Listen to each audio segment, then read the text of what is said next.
The following live stream has been approved for restricted audiences only. It will definitely contain strong language and maybe some adult themes. Almost certainly. Viewer inebriation is advised.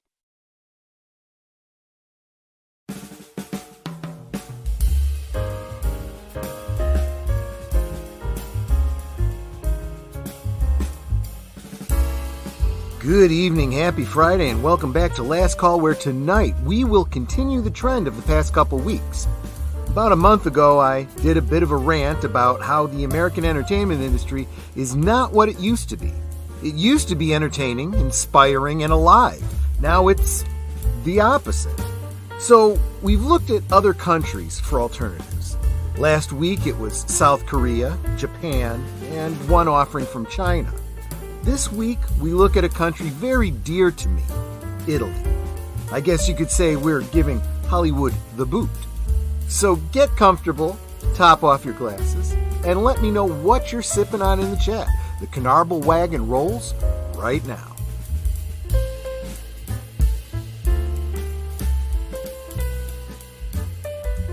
Last Call is streamed before a live audience.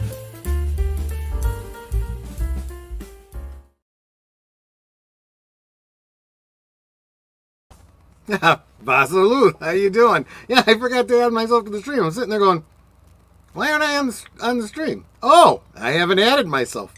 Yeah, no, I'm not as far into this as you might think. I'm just a goofball. And as you can probably tell from the bottle right about there, I'm drinking well, let's go. Quality is our legacy. Handcrafted, barrel aged. Go ahead. You deserve it. Glenn Gooley, for the best of times.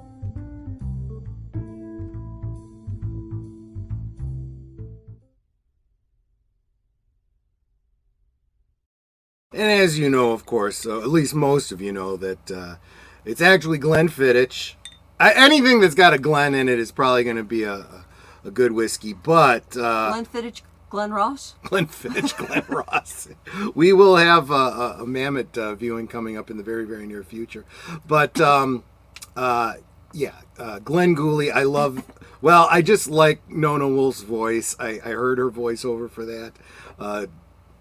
Yeah, it's a great little... It's funny for those of you in the know, because Glenn Gooley is actually a fictional beverage from the Archer show. Hey, phrase it! Yeah, that one. So, anyway, thank you all for being here tonight, and Vasalud. Let me say hi to the chat. Starting with Connie Cleary. She says, hello, everyone. Hello to the, as Deleted Scene says, the bird woman of YouTube. Thank you so much for being here. And, of course, the lovely and talented, she is talented. This show would not be happening without her.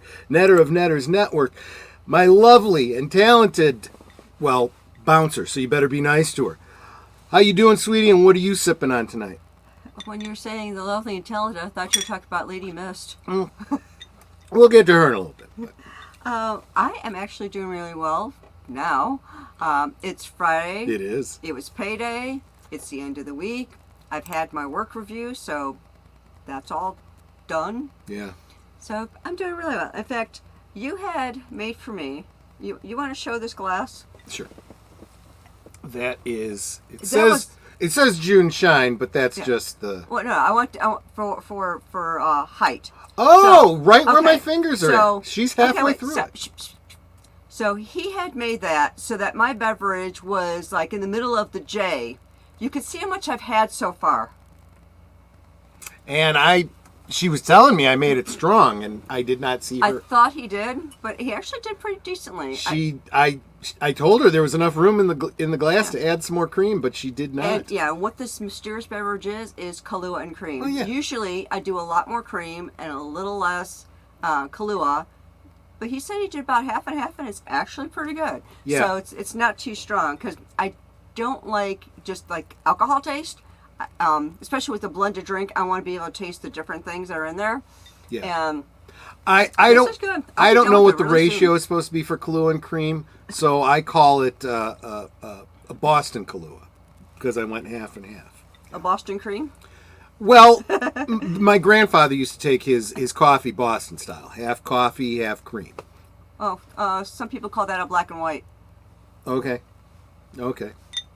But Kahlua and white doesn't sound right, so But anyway, let's say hi to everybody else. Greetings and felicitations, Mr. Londell. Welcome. Definitely check out his groovy movie channel. Much like Netter and Big Al, he does the video, the movie watches on the Cosme and whatnot. Always great fun. I just like saying the name. Mr. Londell's Groovy Movies. Absolutely. And speaking of deleted scenes, salute, my friend. Good to see you. Wow. Talk about a channel. Dad, don't subscribe to this bastard. He went from 300 and some subscribers. He just passed 300 because he was talking about doing a 300 watch party or something as a celebration. In a week, he's now got 800 subscribers. He's got more subscribers than I do. That's more than 100%. That's amazing. See, I think he was showing his legs, and that's how he did it. And Netter's like, did he start an OnlyFans or something? What the heck's going on? I don't know. But he's awesome. He really is. But then he comes in to bring us all down. Yes, rest in peace, Carl Weathers. That one. When I first saw it, I went out because when you see this stuff on the socialist media, first thing you do is you go and you double check, right? I wasn't seeing anything. The most recent thing I was seeing was from 7 hours earlier, announcing that he was going to be a guest at Dublin Comic-Con. I'm like, this was just 7 hours ago. They just announced that, he's going to be doing an appearance in a couple weeks. And then sure enough, all the reports start coming in. I'm like, damn it! So yeah, we'll definitely be talking about that on Geeky Geezers on Sunday. And long time no see. PJ of Orville Nation, we were chatting this afternoon. PJ! Yes, he's good people. I love PJ. Talk about a supporter of the channel. I wouldn't, I talk about, and I poo-poo the 700 and, I don't know, what do I have, 743 subscribers I've got. I want to get to 750 so I can say, I'm 3/4 of the way there, right? But I wouldn't have half those subscribers if it wasn't for PJ. He is the YouTube guru, and I super appreciate him. And then let's see. Oh, there's this derelict. Buongiorno. Oh, there you go, being all bilingual on us. Age Boomer, how you doing, my friend? And what are you sipping on? I'm doing great. I have a Coca-Cola Classic here. In fact, it's one of the Santa cans. Oh. I guess they're still selling. It's like I couldn't get them during Christmas time, but now I'm getting them now. So, yeah, then they go on sale. And look, as long as it's not more than a year old, it's still fine. After that, it starts to get a little not quite right. You got to be careful with soda. Not that it's dangerous, but it isn't tasty. It's not as fizzy. So what's the point of doing it? There you go. What you should be saying to the chat right now, buonasera a tutti. Buonasera a tutti. Which is good evening, everyone. Yes, that's exactly right. I know a little bit of basic Italian. Mostly what I know is food and swearing. Because Netter's like, you should do your monologue in Italian. I'm like, I'm not that good. I probably speak Klingon better than I speak Italian, so let's... You could probably throw some of that in. No one's going to know. No one's going to know, right? like the Frasier episode where he was supposed to be speaking Hebrew and it was all in Klingon. Honey, I'm broken. Well, I'm in the middle of my stream. I can't really refill you. And I'm on camera. I can't sneak away like you Just reach behind and throw the bottle at her. Yeah, well... No, I'm drinking Kahlua and cream, not the Glenfiddich. Not Glenfiddich, yeah, right. I guess I'm going to switch to water. And, of course, Sir Torrin, salute. So glad you're here, my friend. You are awesome. And Keely Chow, I haven't seen you. Well, I have seen you. You'd been gone for a while, but you've been back kind of regularly. So glad you're here. Kind of miss you when you're gone. I really, really do. Big Shot Troy was on the radio in Los Angeles again this weekend. Does it cover the whole Los Angeles? Wow. Yeah. What were you saying there? I was like, yeah, it covers all of Los Angeles. I didn't know that. I knew that what is it, KCAA, I think it is, or something like that. Over on that side of the Mississippi, they all start with a K. Over here, it's all W's.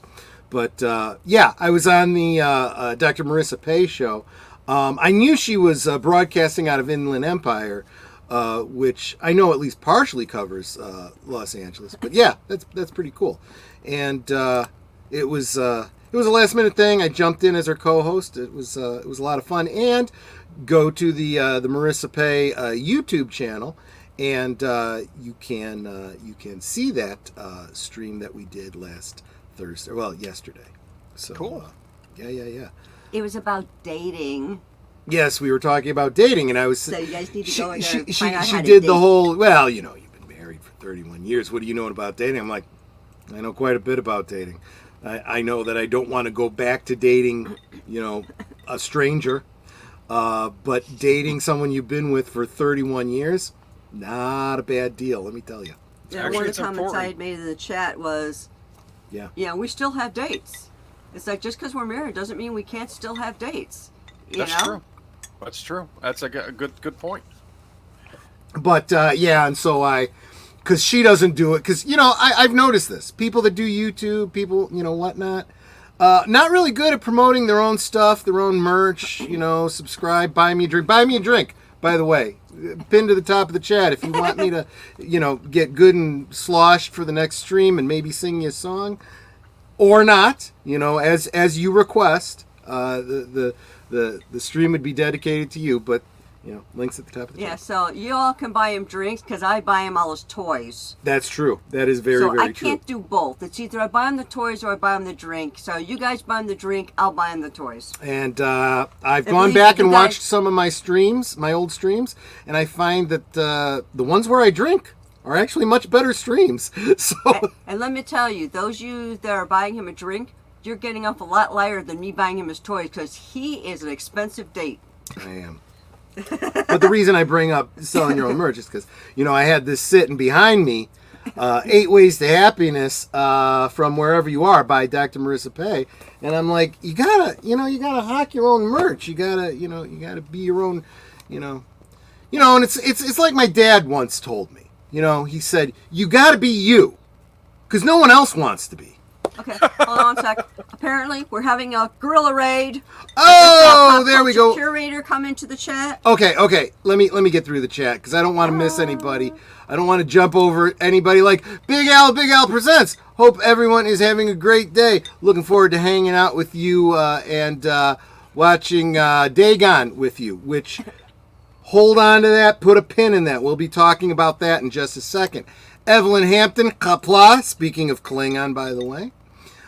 Yes, LA metro area. Wow. Okay, so there's a lot of people that were subjected to me in California. Well, they deserve it. They deserve a little bit of punishment. Geek Flag with Nate Knows. Pacelli, just put your avatar on the screen and go refill your wife's drink. Yeah, exactly. Well, but I got to keep talking. So people are going to notice when I'm yelling from across the house, and then I can't hear if Boomer's saying something. So, seriously, you know what? I never thought about that. The only reason I even wear the earpiece is to hear you, Boomer, because Netter's right here.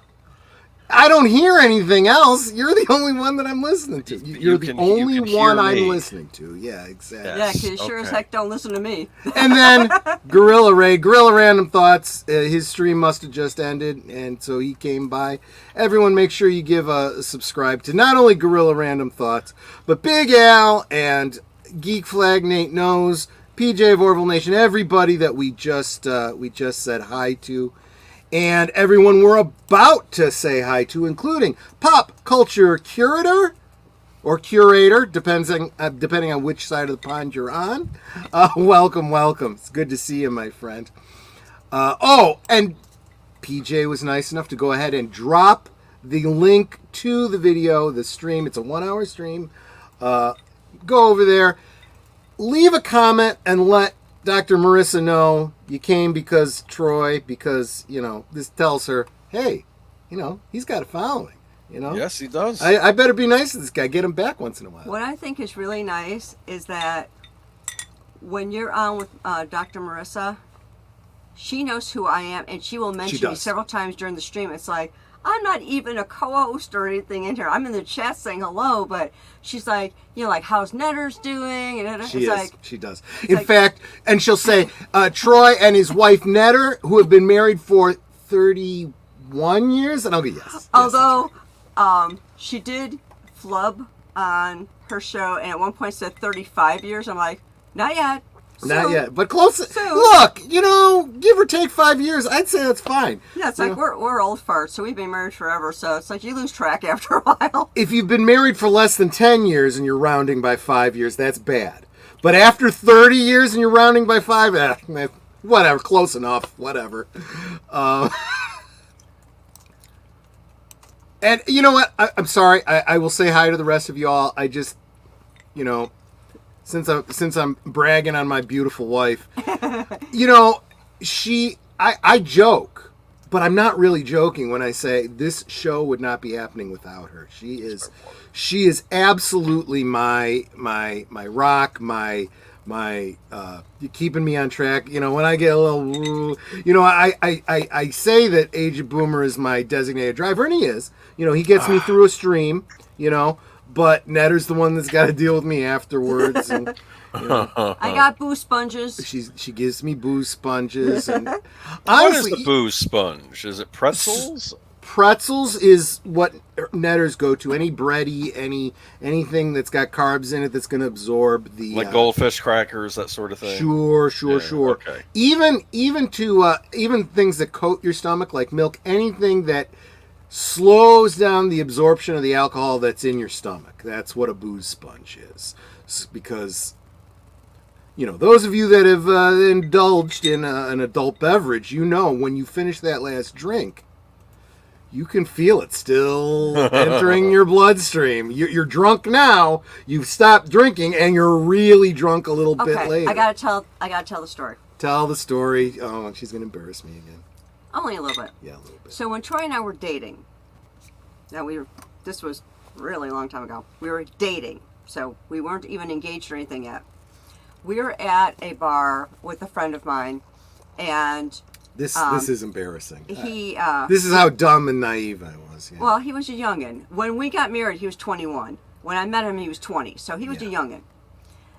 So we're at our first date. I wasn't 21 yet, and she took me to a bar. I'm like, please don't card me. Please don't card me. Well, you had the beer and everything, so you looked older. But anyways, we're sitting around talking, and a waitress comes up with Jell-O shots. He'd never had one. He didn't even know what they were. And I think there's something like $2.50 for a shot. Yeah. And so I got one for him. He goes, $2.50 for this little thing? Jell-O? Like, what the heck? And he slurped one down. He goes, well, they taste pretty good. And I ended up buying a couple of them. So I think he might have slurped down about 6 or 7 in a row, just like one right after the other. Yeah. And I was just kind of like, you might want to slow down. He goes, it's Jell-O. Like, what the heck? There's always room for Jell-O, making the Jell-O. And then he decided he needed to use the restroom. So he stands up and then immediately sat right back down again because his legs were suddenly no longer working. He got that drunk that fast. I was pretty ripped. Because he didn't realize Jell-O shots had alcohol in them. So that was interesting. So then it's like for the rest of the night I had to give him like because I had to drive home then, Yeah, because he was the driver. Yeah. So it's like I gave him sodas, we got him food, and just you made sure that, he had the booze sponges and all that. Yeah. Pizza. So by the time we left, he was well enough to drive. You know what? Let me finish saying hi to the chat, and I'll tell you one more drunk story after I say hi to everyone. Pop culture curator or curator. You're gonna have to let me know, and just subscribe to your channel. And of course, I know my blue wrenches are dropping the links to everybody, so please subscribe to everybody who was kind enough to stop in and hit that thumbs up and subscribe to me because they are all awesome people. if you would like to be on Netter's Network on Thursday for Thursday Things, we'd love to promote your channel. Just shoot her an email. I already asked him in the chat. We're in discussion. Here I am digging away. I don't know what you're chatting about because I haven't gotten that far. Okay, well, never mind. Just pay attention to Netter because she's definitely more interesting than I am. Well, she's better looking than I am anyway. Yep, Gorilla Ray, thank you so much, Resolute Germ. Good to see you. Mikey Suse 4. Welcome. I'd like to have you on Thursday Things too. I'm going to drop some info in the chat. Let me know. Big Al says he's got to promote, which is why I give you guys blue wrenches. Blue wrenches, make sure you're dropping your chat, dropping your channel for people to subscribe to you. In this case, a specific video. You just did a 10-word review on, well, I don't know which one that is based on this particular share, but I know you've got a couple that just came out within the past couple days. So, but check him out. His 10-word reviews are definitely worth it. They'll either pique your interest or tell you, okay, I don't have to worry about that one. Let's see. Have I missed anyone? Troy on radio, NBC KCAA with Dr. Marissa. Thank you very much. Geek Flag with Nate knows. I don't know if I said hi to you tonight or not because you are such a staple. I can't remember if I said to you hello this stream or last stream, but salute and welcome. Blah, blah, blah, Troy. Take another drink. Yes, because David Pensack is, when I say he's a big supporter of the stream, he's a big supporter of my drinking habit. He has bought me, over the past year, a couple handles of good booze, and I super appreciate it. I don't know if I'd still be doing these streams if it weren't for David supporting my drinking habit. Or if I was, it would be a much more boring stream. So take that as a hint. Maybe buy me another drink. Keep the shows interesting. I did something just today that I don't think I've ever done in the time that I've been doing this. I went back and I watched one of my old streams. When I say I can't remember what I said in a stream, seriously, it really does fall to Netter and Agent Boomer to remind me. You said you were going to do a stream about this, and blah, blah, blah, and they send me notes and stuff because I don't remember. I don't remember what the hell I said. And I'm watching one of my old streams and I'm making jokes and I'm being funny and I'm like, that doesn't sound like anything I would say. I'm a much more entertaining person when I'm drunk. Did you say hi to Jesse Guajardo? I haven't gotten to Jesse Guajardo yet. I'm sorry, Jesse. You are also a huge supporter of the channel. I super appreciate it. We got Sin's Corner. Oh, talk about... Oh, gosh. Okay. Let me bring up... So you can see, I'm not making things up. Jesse's here. Welcome, Jesse Guajardo. There we go. And let's see. Sin. There you go. There's Sin's Corner. Yeah. We're giving all the credit to Sin and her stream with deleted scenes and having Chris Gore in the chat because I'll tell you, deleted scenes is just blown up. And, it's good to have friends in high places. It really is. And Sin really is. Working on an audio book at the moment. Cool. We'll tune back. Now, I don't know if that means you're working on listening to it or if you are working on recording one.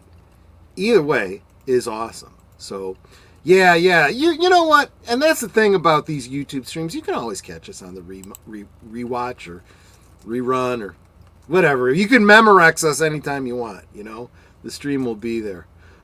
Unless I do something stupid and I get a copyright strike and I have to take down the stream. But, which can happen. And it has happened from time to time. That guy again. And I think I'm caught up. If I've missed anybody, I'm going to blame the booze. So I'm proofing the audiobook. Oh, okay, so you're doing like the editor thing, but like for audio instead of writing stuff. I don't narrate much anymore. That's so cool about check out his channel. He's over 800 now. He's just cooking with gas. Didn't even occur to me that might be because of Chris Gore. I'm sure it at least contributed to it. Anything that gets eyes on a good channel, and that's why I keep telling you guys, I'm not just saying this to blow smoke up your asses.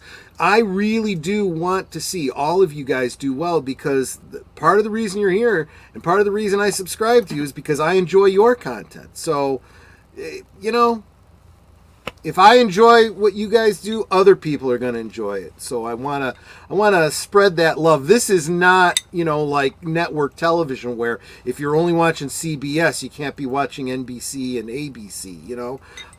I am sure that many of you, you know, are going to, after having been here hanging out with me, you guys will still check out Doomcock or, you know, Culture Casino or whatever on the rewatch or whatever. If you're not there live, you're there Memorex, right? And here's somebody who knows what I mean when I say, you know, Memorex. Ciao. Tim Hayes. He is an awesome supporter of the channel too. He's good people. We run in the same circles in especially like the toy community and whatnot. That is probably one of my best videos on my channel, is my pastiche or parody or whatever you want to call it of the old Kenner Star Wars commercials. I did a commercial of the custom holiday special figures that I did, and I'm still to this day getting regular comments, people saying, "Oh, this is so cool. Is this real?" And I'm like, depends on what you mean by real. Read the description. That probably answer most of your questions. It looks real regardless, right? I think I did a pretty good job of it. But I think anybody knows, yeah, they didn't actually make holiday specials. But there was one guy, "Oh, I wish this was real. I would love to have an Akmina figure." I'm like, read the description. It tells you exactly where I got it from, you know? Yeah, it's like... Right now I'm working on Gormanda. I just haven't painted the head yet. Take her out of the plastic. She's too shiny. She's kind of shiny, yeah. Oh, yeah. This is amazing. And I know how he did it. But y'all can do it, too. Yeah. Yeah, I bought this from... I don't want to misattribute it. When I do a video on this, I will put the link in the description. And he didn't buy... I don't think it was Hole in the Wall. I think it was... Hole in the Ground. It was... I was like, it's not Hole in the It Wall. was an Etsy. It was an Etsy guy. Yeah. And the body did not come like that. Troy made the body like that. Yeah.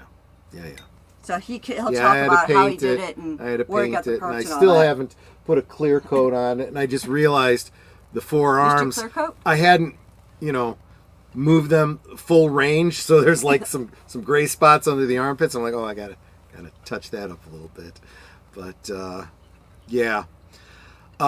We will definitely be talking about Carl Weathers on Geeky Geezers. That one That came as a shock to me. Bums the heck out of me. Yeah. I think it was a shock to everyone because he, like I said, there was plans for him possibly doing directing on the next season of Mandalorian and stuff, and you know, so there's no indicator that he was sick or anything. He was in great shape too. One might say age. he died suddenly, you know. So. Yeah. That's all I'm saying. But he was in great shape for his age. Yeah, he was. Yeah. I mean, and you may have mentioned this comment. I've been trying to catch up on chat, so I may have missed it. Where Mr. Landau's Groovy Movie said, "We're all more fascinating, or we think, when we're plastered." Exactly. Wait.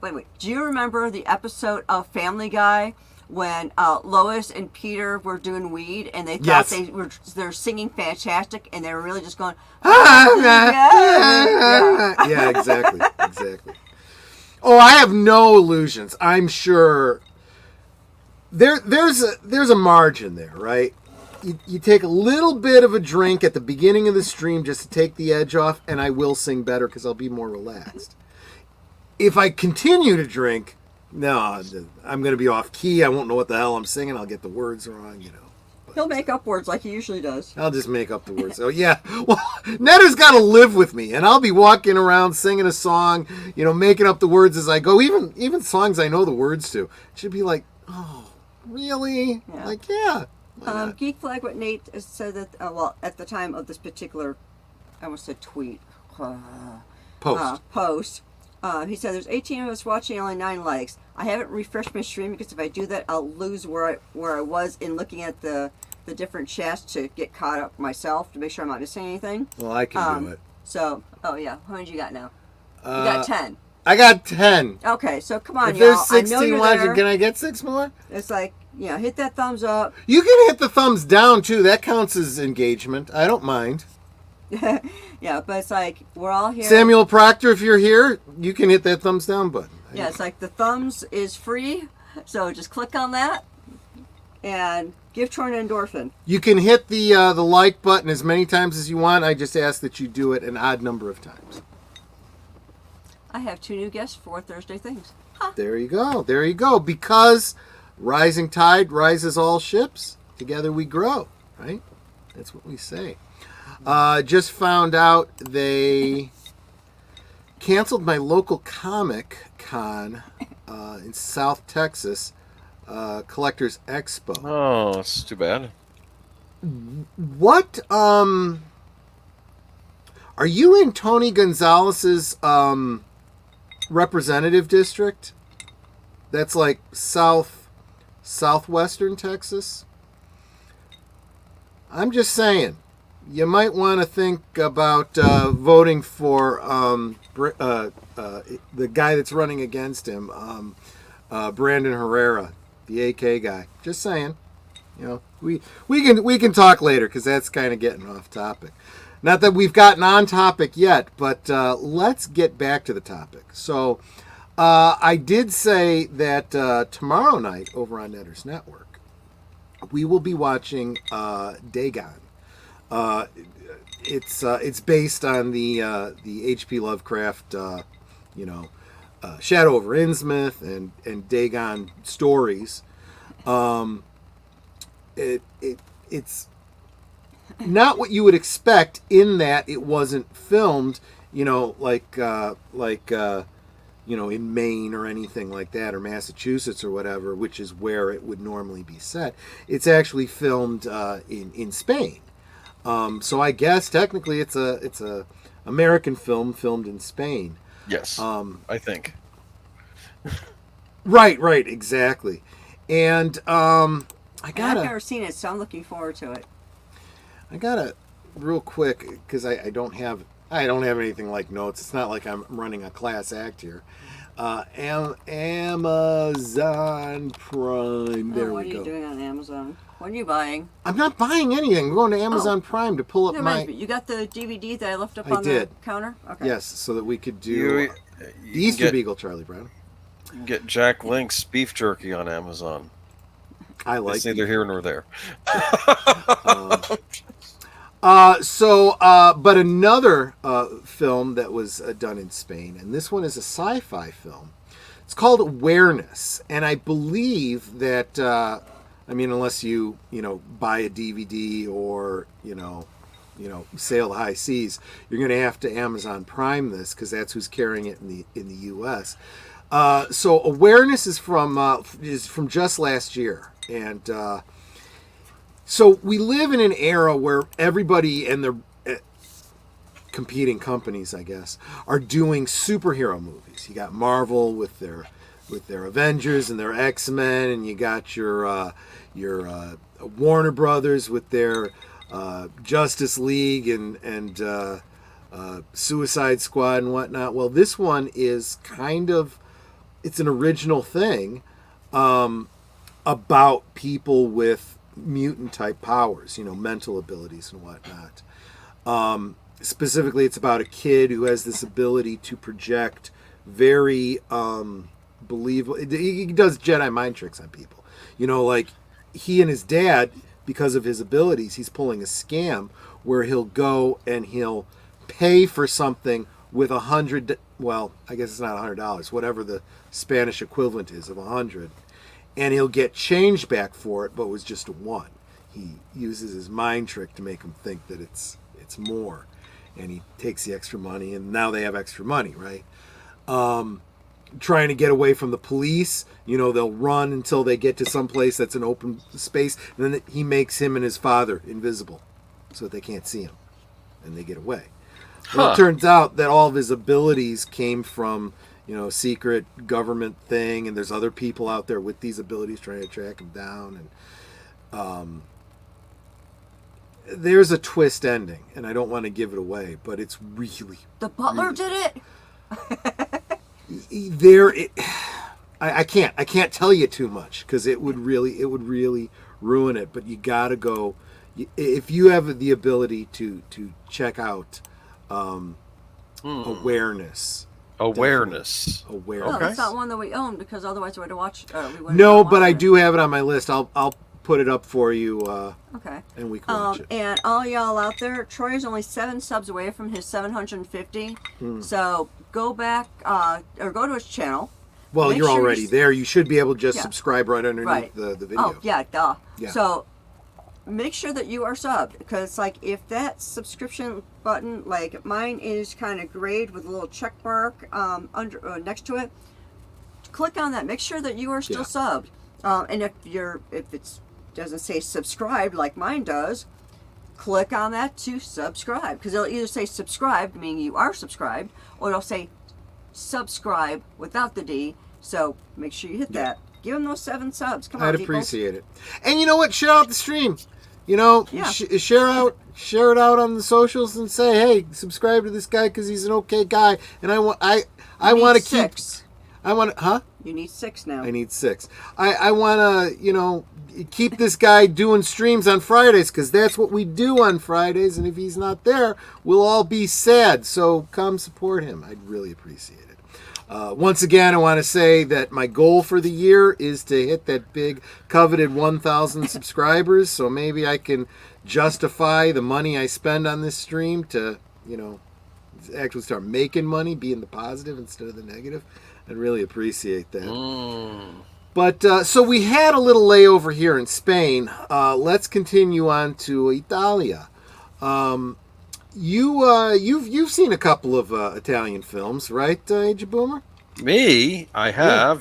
You want me to do my presentation? You want to tell Do me you want me about to say- some of them? That would be Oh pretty cool. my goodness! Hopefully I didn't overdo myself this week. Okay, but You're not talking about Fellini, huh? Okay. No, I nothing against Fellini. Actually, and I'll say this: there are some great, I want to call them more highbrow Italian films like Bicycle Thieves. Ever hear of that one? In the You know, it 60s, sounds familiar, but I don't 50s. remember. Very heartbreaking. Actually shows like post-war Italy and how people were struggling because the economy went. Of course, after the Second World War, their economy went to pot for a while. So Yeah, exactly. it's almost like their depression, basically, because they were the losers of World War II, so that didn't help them out much. Okay, so I'm going to talk a bit about 4 genres of Italian cinema, the 1960s and 70s. We might even go a little bit into the 80s with some of these too. Each will become progressively more screwed up as we go along. These are just not like these streams. Yes, these are. I'll put this. I don't want to say this is lowbrow cinema, and to be fair, actually, let's just go ahead and move along. Let's move on. Spaghetti westerns. Okay. That does I'm not not look like I'll spend spaghetti. more time on some of them than others. You may know. what a That's spaghetti probably western- American spaghetti. Probably. I just picked up. That's fine. That's fine. That's It's okay. too much sauce. Is that how you know it's American spaghetti? Do we put Yeah. too much sauce on ours? Okay. Yeah. Originally a derogatory term, it defines a genre of Western movie made in Italy that had a darker take than the traditional. That had a darker take in the traditional Hollywood Western. Which I almost would argue is why they've been so appreciated over the years. No. They've really they're not. Most of them aren't corny. They're No. good. Stern brow type of stories, and that's especially resonating with modern audiences. But I mean that in the normal sense, not. Well, the they had an influence on stupid how sense. and they had an influence on how westerns were made over here too. Yes. After they came out. Yes. But of course, we have the Dollars trilogy, Man with No Name trilogy by Sergio Leone. You may have heard of A Fistful of Dollars. Yep. That's a classic. For a few dollars more, that's the sequel. Of course, some would argue, are these really this? Is this really the same character throughout all these movies, or are they standalone features? Maybe yes, maybe no. Who cares? Okay, Yeah. he's playing basically the same type of character. This is the Yeah. same character. The Man with No Name is back. The Man in Black is waiting. That's Lee Van Cleef, and for a few dollars more, another great staple of Western cinema. In Italy. I mean, it sounds like they're billing it that way. The Man with No Name is back. It implies it's a sequel. Well, that's how they were sold in the United States, at least. Yeah. True. This is, of course, the big one: The Good, the Bad, and the Ugly. For three men, the Civil War was hell. Well, oh, sorry. For three men, the Civil War wasn't hell; it was practice. Look at that. I remember being a kid, and I think this was my first introduction to Italian cinema. They were playing The Good, the Bad, and the Ugly on regular television. Yeah. The movie was so long they had to split it up on 2 nights. So Yeah. they would show the first half on the one night and the next half on the second night. I guess it was in syndication. And I think I recorded them, and Yeah. I was obsessed from there on out. I had a Western phase, and I blame Clint Eastwood and these spaghetti Westerns for that. I always loved when a Western would somehow date itself, and it would usually do so by making some Civil War reference, you know. Yeah. And look, I was a history geek all the way back, and I would look at these films and go, yeah, this may not, you know, be the most historically accurate as far as costumes and and this and that, but the storylines pretty plausible. Oh, they're excellent. And this was taking place during the Civil War. Now, of Yeah. course, I look at this as these movies are almost American mythos or American history Yeah. from an Italian True. point of view. So it's kind of interesting seeing how maybe in Europe they view us. It's interesting. True. I want to make a comment about D. Pensek's comment. Is it one of the nuances of spaghetti westerns that the sound wasn't recorded on set and was later ADR'd? This is a common thing in all these Italian films. They would never record live sound. They would always dub it afterwards, and they would dub it in whatever language they were sending it off to market it. So, for instance, in Italy, they would dub it in Italian, but if they were going to send it out to the United States or England or English-speaking countries, they would dub it in English. It's So different what than like. Go ahead. What you're saying then is, like when Clint Eastwood was presenting his lines in English, Yes. he would still have to dub it later in I think English? so. Yes. Yeah. In fact, no, that makes perfect sense. Yeah, he would dub it later in English. The actors that couldn't speak English, they probably find a substitute English actor. It's different than like how anime is dubbed today, where like they hire it out to like another studio. They would do this in house, like the Italian producers and directors. They would monitor how these were being English dubbed themselves. Now, So I don't it's know because I've never seen any behind the scenes or anything like that. But I would imagine that even the Italian, native Italian speakers, they probably learn their lines in English. Oops, it's on this side. Yeah. They probably learn their lines in English because, they would have thick accents and they might get a couple words wrong, but their lips are going to match up pretty well when they do the dubbing. I have a theory. Yeah. And I don't know if this is true. My theory was always that maybe they would actually be speaking Italian, but they would not be emoting very, very, they would not be doing big emotive. Very little mouth movement. As little kind mouth of movement as mumbling. possible. Mustache So hanging you over could the fake mouth if possible. Yeah, you could fake your way through it. So, Lucio Fulci, I'll get into him later. He's famous for focusing on eyes when people talk. What are you doing? But that's always Full my disclosure, impression. by the way. So we live in this era where everyone gets all bent out of shape about people of different backgrounds and nationalities and cultures playing whatever, and it's like what. I've mentioned many times Jewish actors playing Italians, and whatnot. And actually, to be honest with you, sometimes vice versa. I can think of a couple of examples. And look, if you look the part, who cares, Yeah. And so if you have an Italian person playing, I don't think there's anything wrong. Literally playing a Mexican, right? Yes. Yeah. And you're like, Eli you got Wallach that. played a Mexican character in this thing. You got that swarthy look, and you're like, okay, yeah, that works. And so original, and since I was just talking about 2 movies made in Spain, I actually was thinking of, instead of branding tonight's stream as being about, Italian films, I was going to say Latin films.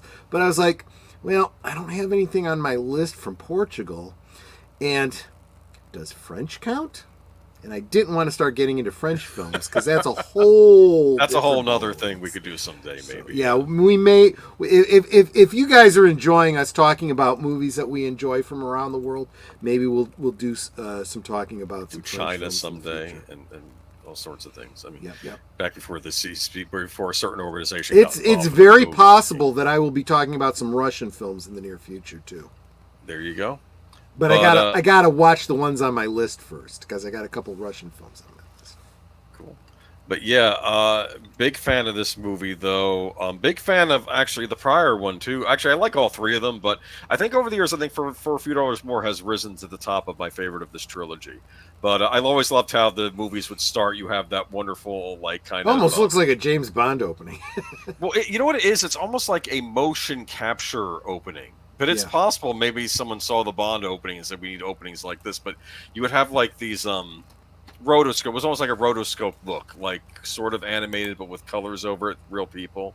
I'm a big Fulci fan. We're gonna get to it. Fulci did do some spaghetti westerns. I'm not too familiar. I think I've seen a couple of them. Lucio Fulci. The Godfather trilogy, American films. They're not technically Italian films. They but did have a lot of. I will get into that later. They did have influence on it. Just like, I'm glad you brought it up, and you're probably thinking this too, just like the spaghetti westerns had an impact on American cinema's westerns going forward, the Godfather trilogy had a huge impact on the real world Cosa Nostra. I could do a whole stream about that. Yeah. That'll be an interesting topic, mob movie sometime. That'd be cool. We'll definitely do that. Yeah, this is a scene from $3 More when he's Eastwood comes into town wearing his poncho and he's on a mule, and I love this gang that's working for the local villain, and I think one of them's a Mexican guy with a thick Mexican accent. The other guy clearly has a Texan accent. So I can just imagine that all the worst people in the Western is working for this guy, it doesn't matter where they come, and they're making fun of him. They start shooting at his mule.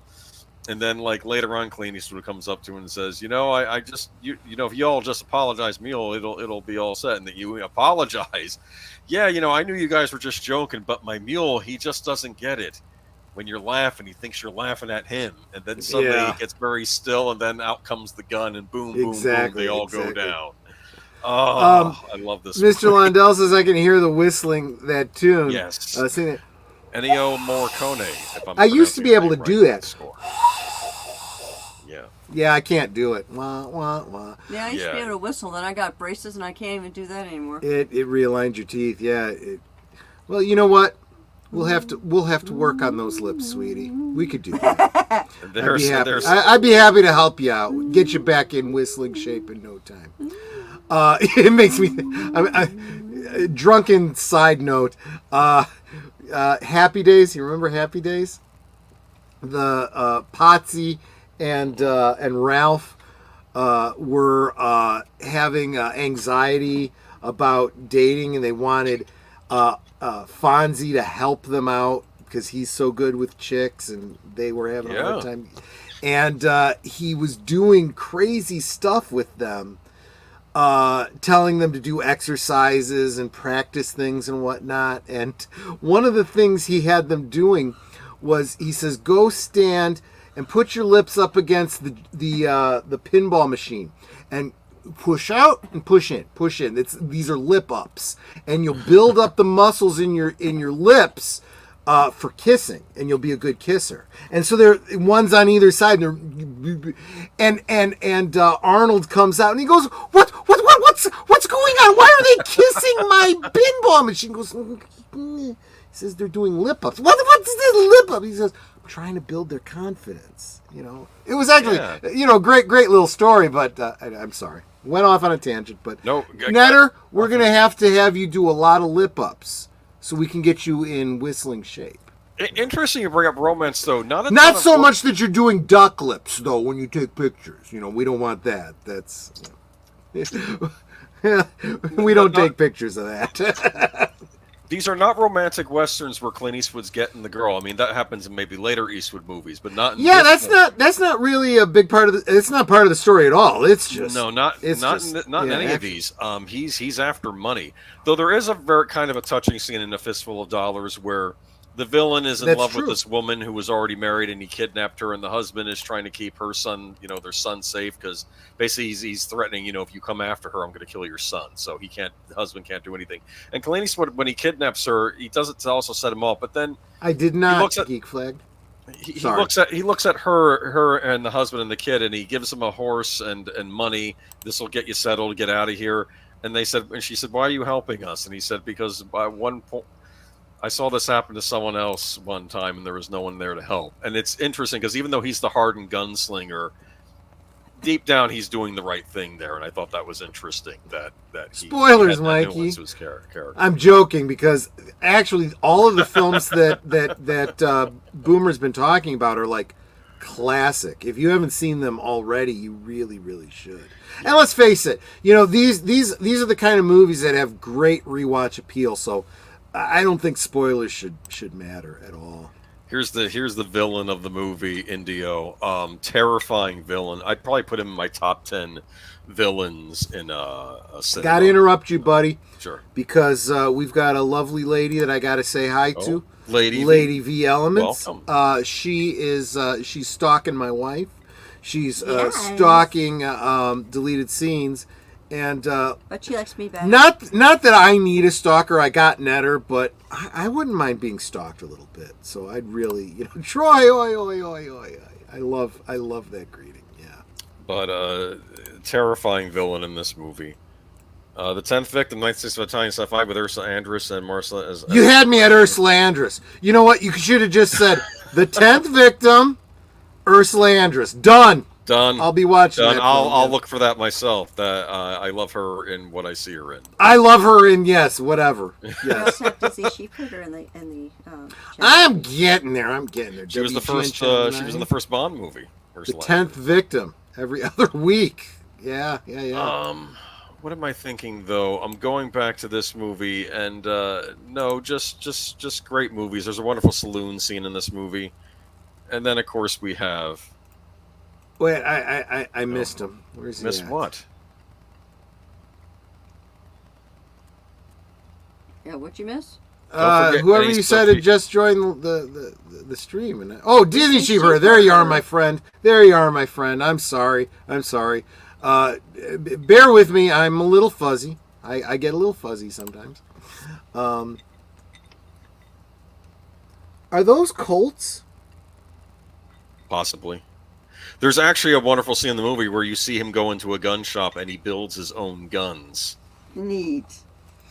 That is neat. He actually goes there and builds his own. He removes parts from other guns and hooks them onto the guns because he wants to make his own perfect gun. It's a fascinating scene in this movie.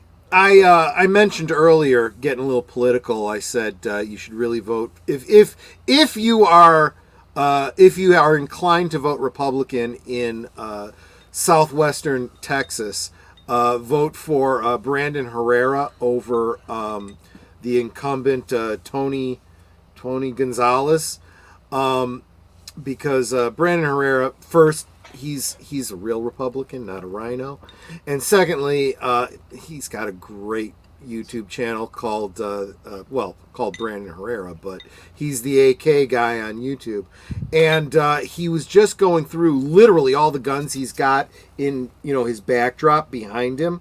I could do a video maybe one of these days I'll do a video.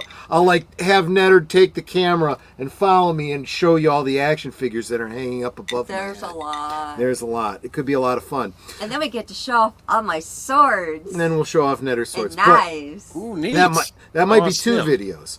But as he's showing them off, he's showing a Colt revolver, which he specifically got so he could do videos talking about a certain murder that happened, and the Hollywood celebrity got away with it because he's got enough money to do so. I'm not saying that. That's what Brandon said. I'm just, repeating what he said. Go check out the video. But they look very similar. Colts, which that looks very much like.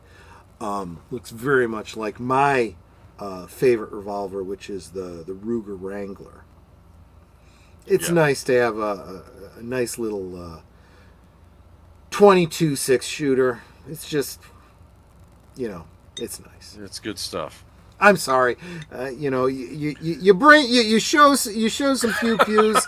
I'm gonna get a little, Well, you get a lot of pew-pews in these spaghetti westerns. I know, I love it.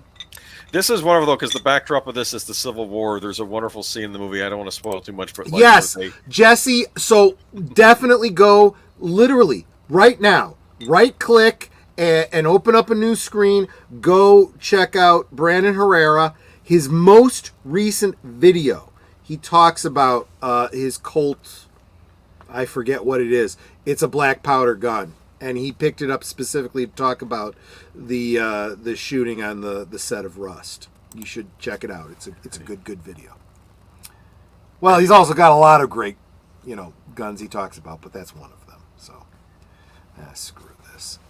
Anyway, go on. So anyway, the big plot of this is they find some dying Confederate soldiers, and one of the Confederate soldiers, the reason they were basically on the lam from the Confederate Army because they stole the payroll and buried it somewhere, and it's all in gold. And so of course then the guy dies, so they're after the money. But then they disguise themselves as Confederate soldiers, and they're. I'm sorry, I'm going to interrupt you again. I know, I'm such a bastard. I'm a shitty host. But I do want to make sure I keep the chat engaged. And Jesse Guajardo said, Troy, I'm surprised they never made toys of these Clint Eastwood films. The closest they came was, I think it was LJN, did 3 3/4 inch action figures of, help me out, what was I think it was called Legends of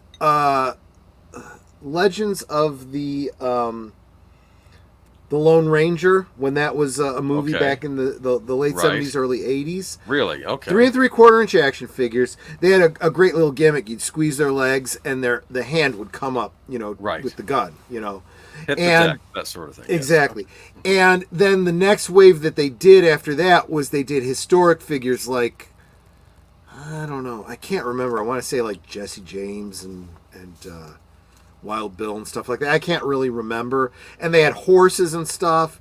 They repurposed the molds for the cantina from Star Wars to make it into Old West cantina. It was actually pretty cool. So yeah, they never did get around to these specific figures. No. But you know what?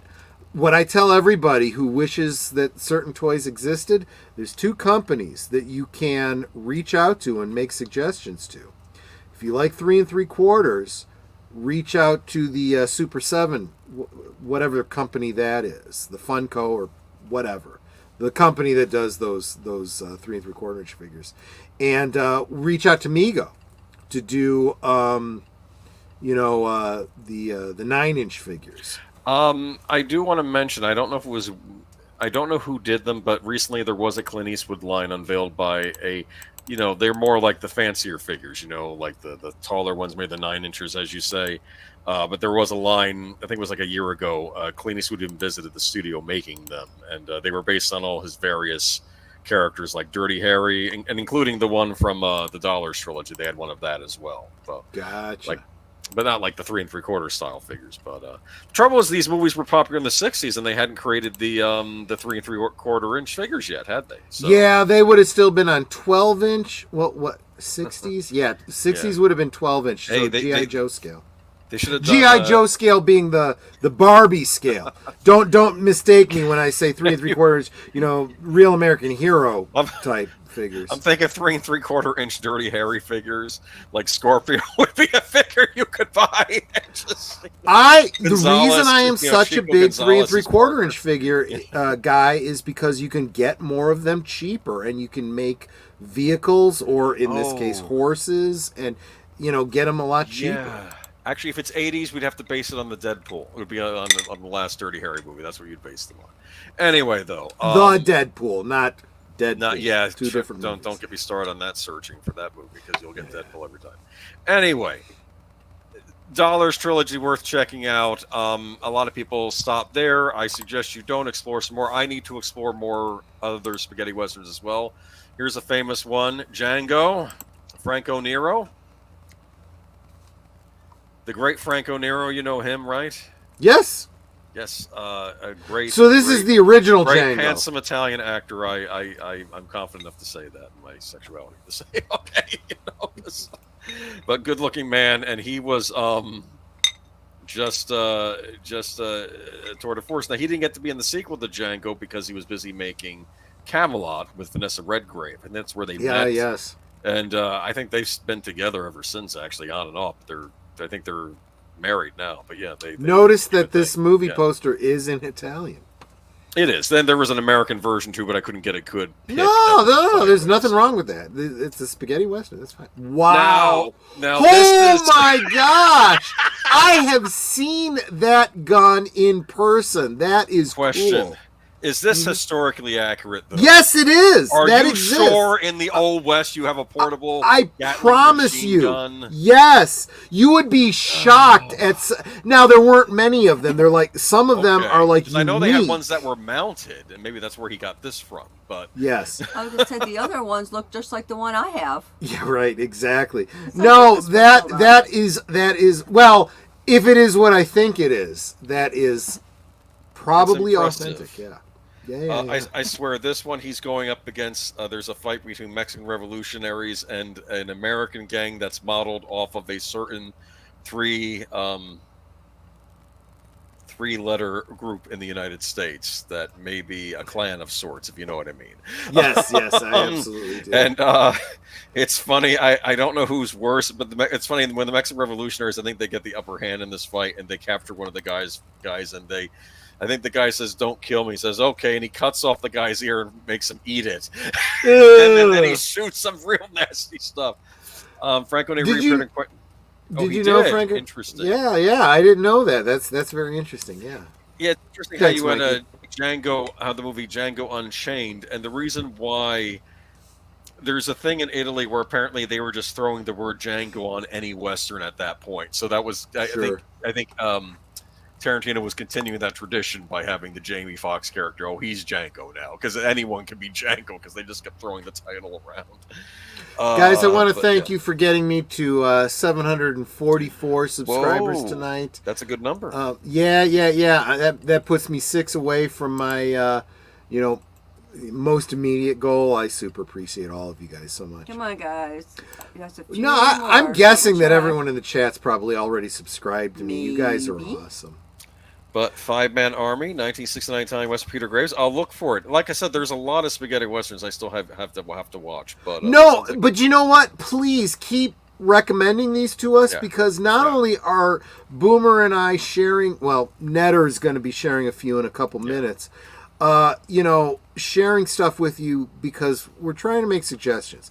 Entertainment you will enjoy because Hollywood isn't doing it, but so keep them coming. We'll keep a list. And I want to welcome to the stream Index 6. Oh. Thank you so much for being here. We were just talking toys a little while ago. It's okay if you want to rewind, listen to the earlier parts in high speed where we all sound like chipmunks until you get caught up. That's fine. I can do that.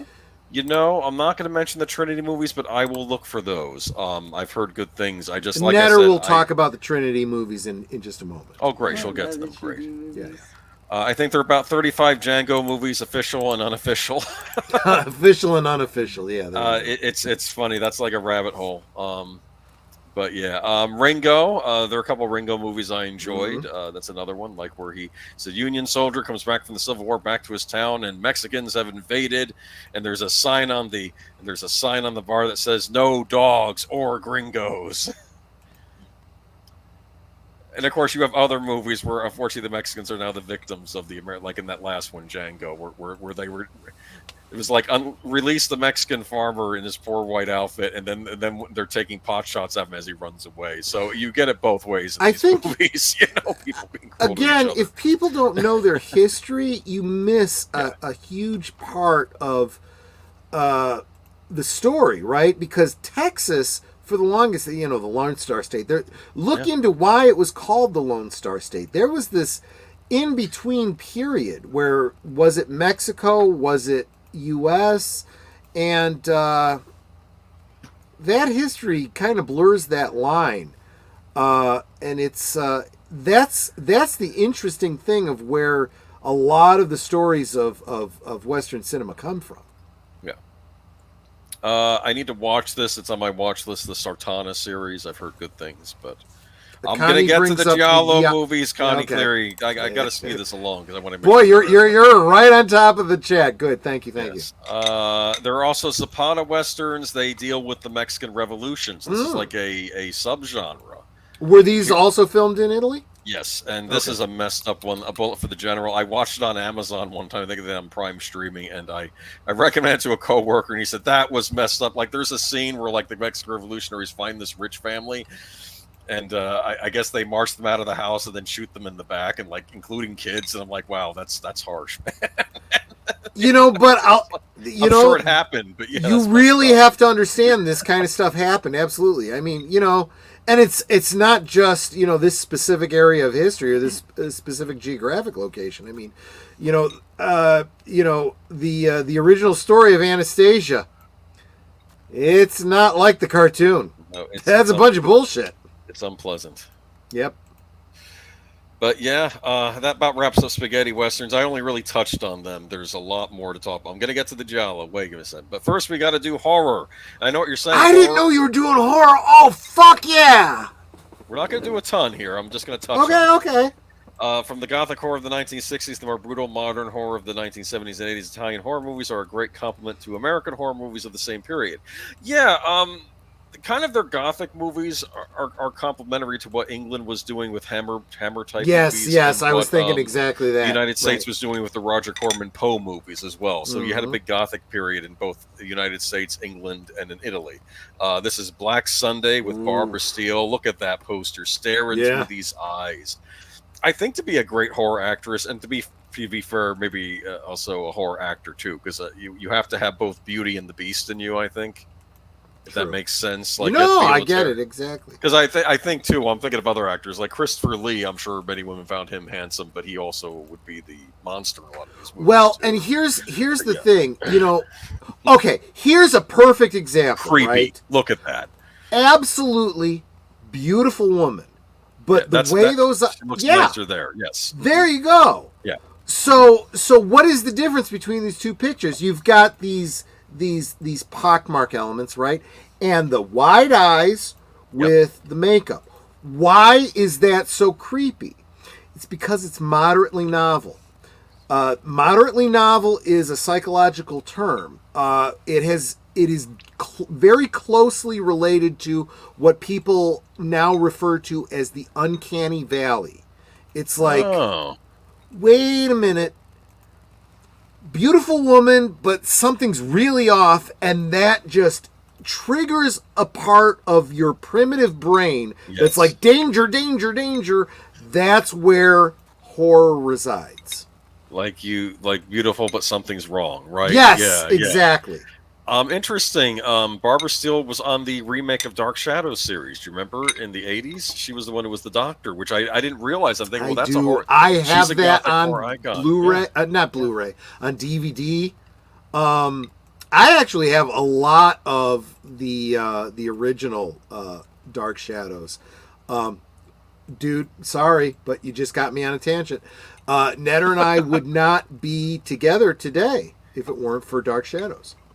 Netter and I met at a Star Trek convention, but the only reason she was at that Star Trek convention was because she was a convention goer, and that started with a Dark Shadows convention she went to before we met. So when she told me that, because we were talking about, the things in our lives that led to, where we were at that point. She talked about Dark Shadows. I'm like, Dark Shadows? My mom used to talk about Dark Shadows. She said she used to watch that. It was like some soap opera or something she watched when I was first born. She was first home from the hospital. My mom was a career woman. She was a nurse until I was born, and then she became I guess these days they'd call her a trad wife.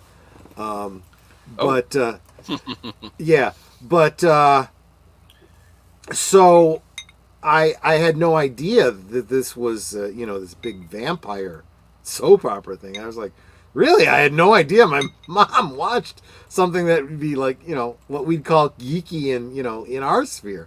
So I started watching, all these Frid. What was his name? Frid? Jonathan Frid. Yes. Yeah. I've started picking up the DVDs and watching them, and then of course when the Ben Cross, as you just mentioned, I was like all over that. Guys, this was a side thing, but definitely worth checking out. Look into Dark Shadows. I know Evelyn knows about Dark Shadows. I know a lot of you guys do, but those of you that don't, I'm sure it's out there for you to look into. That's some good entertainment.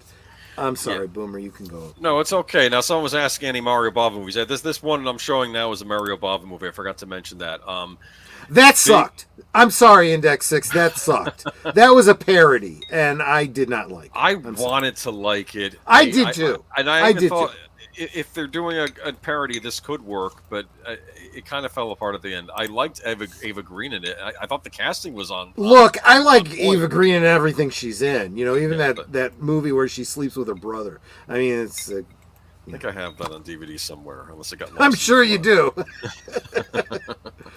I've seen clips of that in passing from time to time. Never watched all the way through. Yeah, this is a great little 1960s horror movie. If you like the Gothic style old school horror movies, this is a great one. It starts out with a witch being put on trial, and then she starts crying out to Satan and is like, I'm gonna get you, and all this stuff. And then they put the mask of Satan on her, which is like this mask that has a bunch of spikes in the inside, and her own brother takes out the mallet and bashes into her skull. And then the credits roll right after that. Ew. Help me out again. What was the name of this movie? Black Sunday. Black Sunday. Thank you. Yes. Sounds fun. I've actually had a couple people recommend it to me, so now I know what it's about. It's in English, and like I said, the lead actress Barbara Steele here is English. She's playing a dual role because this is like a descendant of the brother, who looks like the ancestor that's also the witch woman who was shown earlier. I did my little lesbian vampire thing last year. I'm gonna have to revisit vampire tropes probably in 2024. That'll be fun. I'd like to talk about Count Yorga if you bring that up. Sure. And some of the tropes, like the concept of the reincarnated love interest and whatnot, which has been projected onto Dracula and was never originally part of Dracula. Interesting. Black Sabbath. Boris Karloff in an Italian film? Mario Bava. Yeah, a lot of these Italian movies would get American or English leads in them. In case you guys can't tell, I'm freaking sloshed, but I'm having a great time. Anyway, but not since Frank's time. This is an anthology picture. I think that they said that these were based on different Russian authors. Like one of them was based on a Chekhov story. So it's instead of it being like Poe or maybe an English writer, I think they were going for more Russian style ghost stories. Boris Karloff is the host of this movie. He's like the host of each segment, and then he actually stars in one of them. Oh, it's a anthology type thing. It's an anthology movie. There are three things, depending on whether you watch it in Italian or English. One of the anthology pieces has a completely different story. Because one of the anthology pieces wasn't really supernatural, but they made it supernatural for the American version. So I knew David Pensack would know what you. Yeah, Sabbath. He's like, look at that. Holy fuck! Talk about creep you out, and that's in the talk 60s. About Uncanny Valley. Shit, I would have fucking nightmares. It reminds me of. Do you remember the movie adaptation of Pet Sematary? Yes. I forget the sister's name who had spinal meningitis. That makes me think of that. That was movie pamphlet freaked me out as a kid. Dude, I read that book. Yeah. I read that book. Remind me sometime I should tell that story, but because the circumstances under which I read that book were very interesting. Great little personal story. But that character, that story, that backstory for the wife, I believe it was like the wife's sister or something like that who had spinal meningitis and whatnot. I felt like there was a whole story there. Yeah. That could almost be a whole friggin' movie in and of itself. Part of that movie, and there was a lot of creepy stuff in the movie. Dude, that was probably one of the most accurate. That's awful. I feel awful for anyone with that disease. From the book, it's exactly what I had in my mind. Yeah.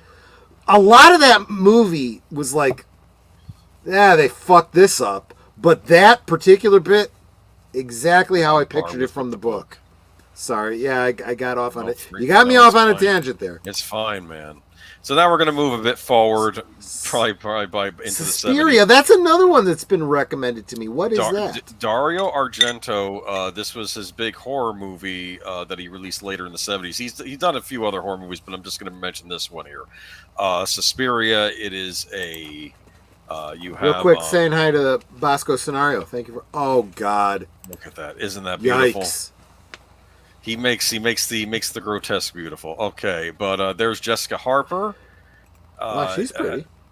Yeah, she was in that one you missed. The one, the Phantom of the Paradise that we watched with Big Al. That Netter and I were just talking about last week. She's like, "And you left me to watch this piece of shit movie because you were sick." I'm sorry. Yeah. Lady V Element says the remake was trash. Here's my problem with the remake. I was actually cautiously optimistic when I saw the trailer for the remake, as I realized, they're going into the lore that he did in the sequels about the three mothers, and it's taking place in the 70s. Dakota Johnson, maybe she'll be good. Maybe this will be a good movie. And then I watched it, and I'm like, I have not liked a movie Dakota Johnson has been in yet. It was such a slog. It was boring, and it was like how this is so colorful. Like, this is one of the last movies, I think, made with, like, a Technicolor camera. I could be wrong there, or, like, using the Technicolor process. It was one of the last, before this stuff got shipped off to the China. It's sad that we're not making films where we... Very colorful. We should really do films where we oversaturate the color. Yeah. Because nowadays, you could very easily duplicate that Kodachrome type, color. But yeah, Dakota Johnson, I'm not a big fan of, and I don't have very high hopes for this Madam Web film that's coming. I'm sorry. At this point, I can only think of her as CG pubic hair girl. Yeah. Well, that's interesting. I'm sure there'll be classes on how that was done for fuck's sake. In CG.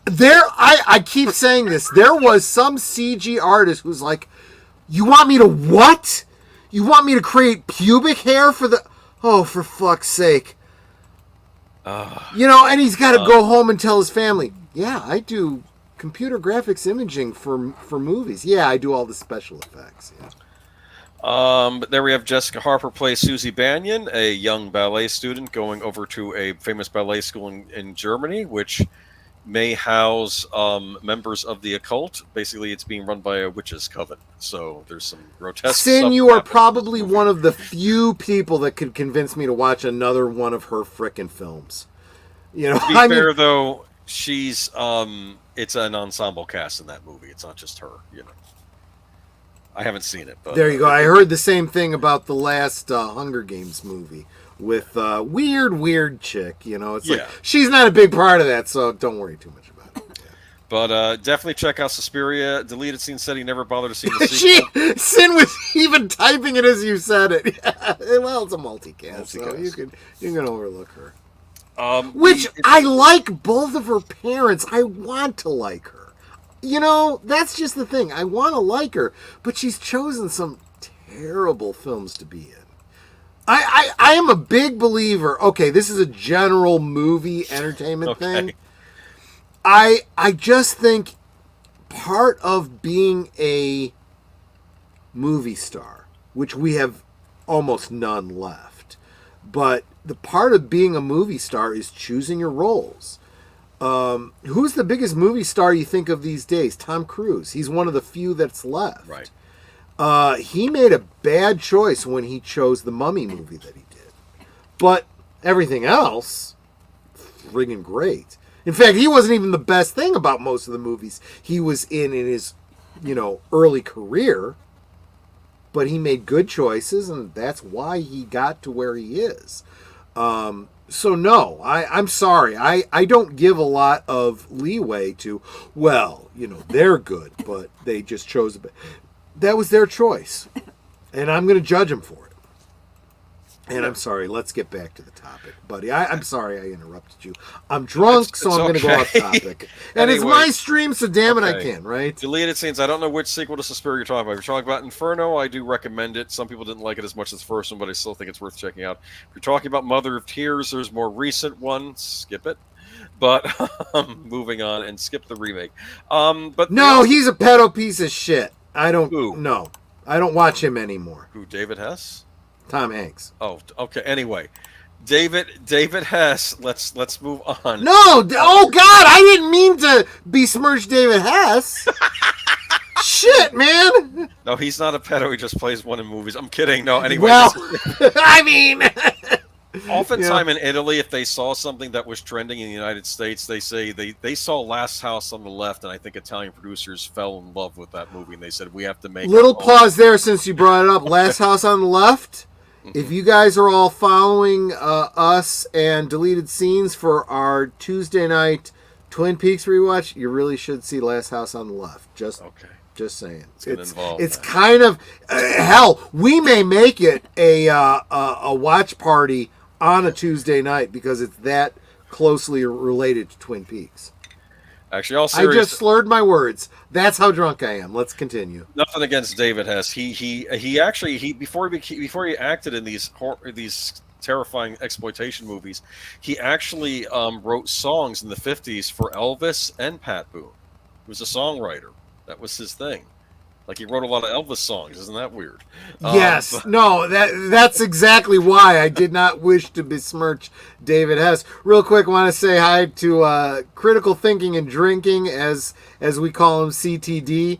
Hung out with him on his Twitter Spaces. So make sure you're following not only his YouTube channel, make sure you're following his Twitter channel.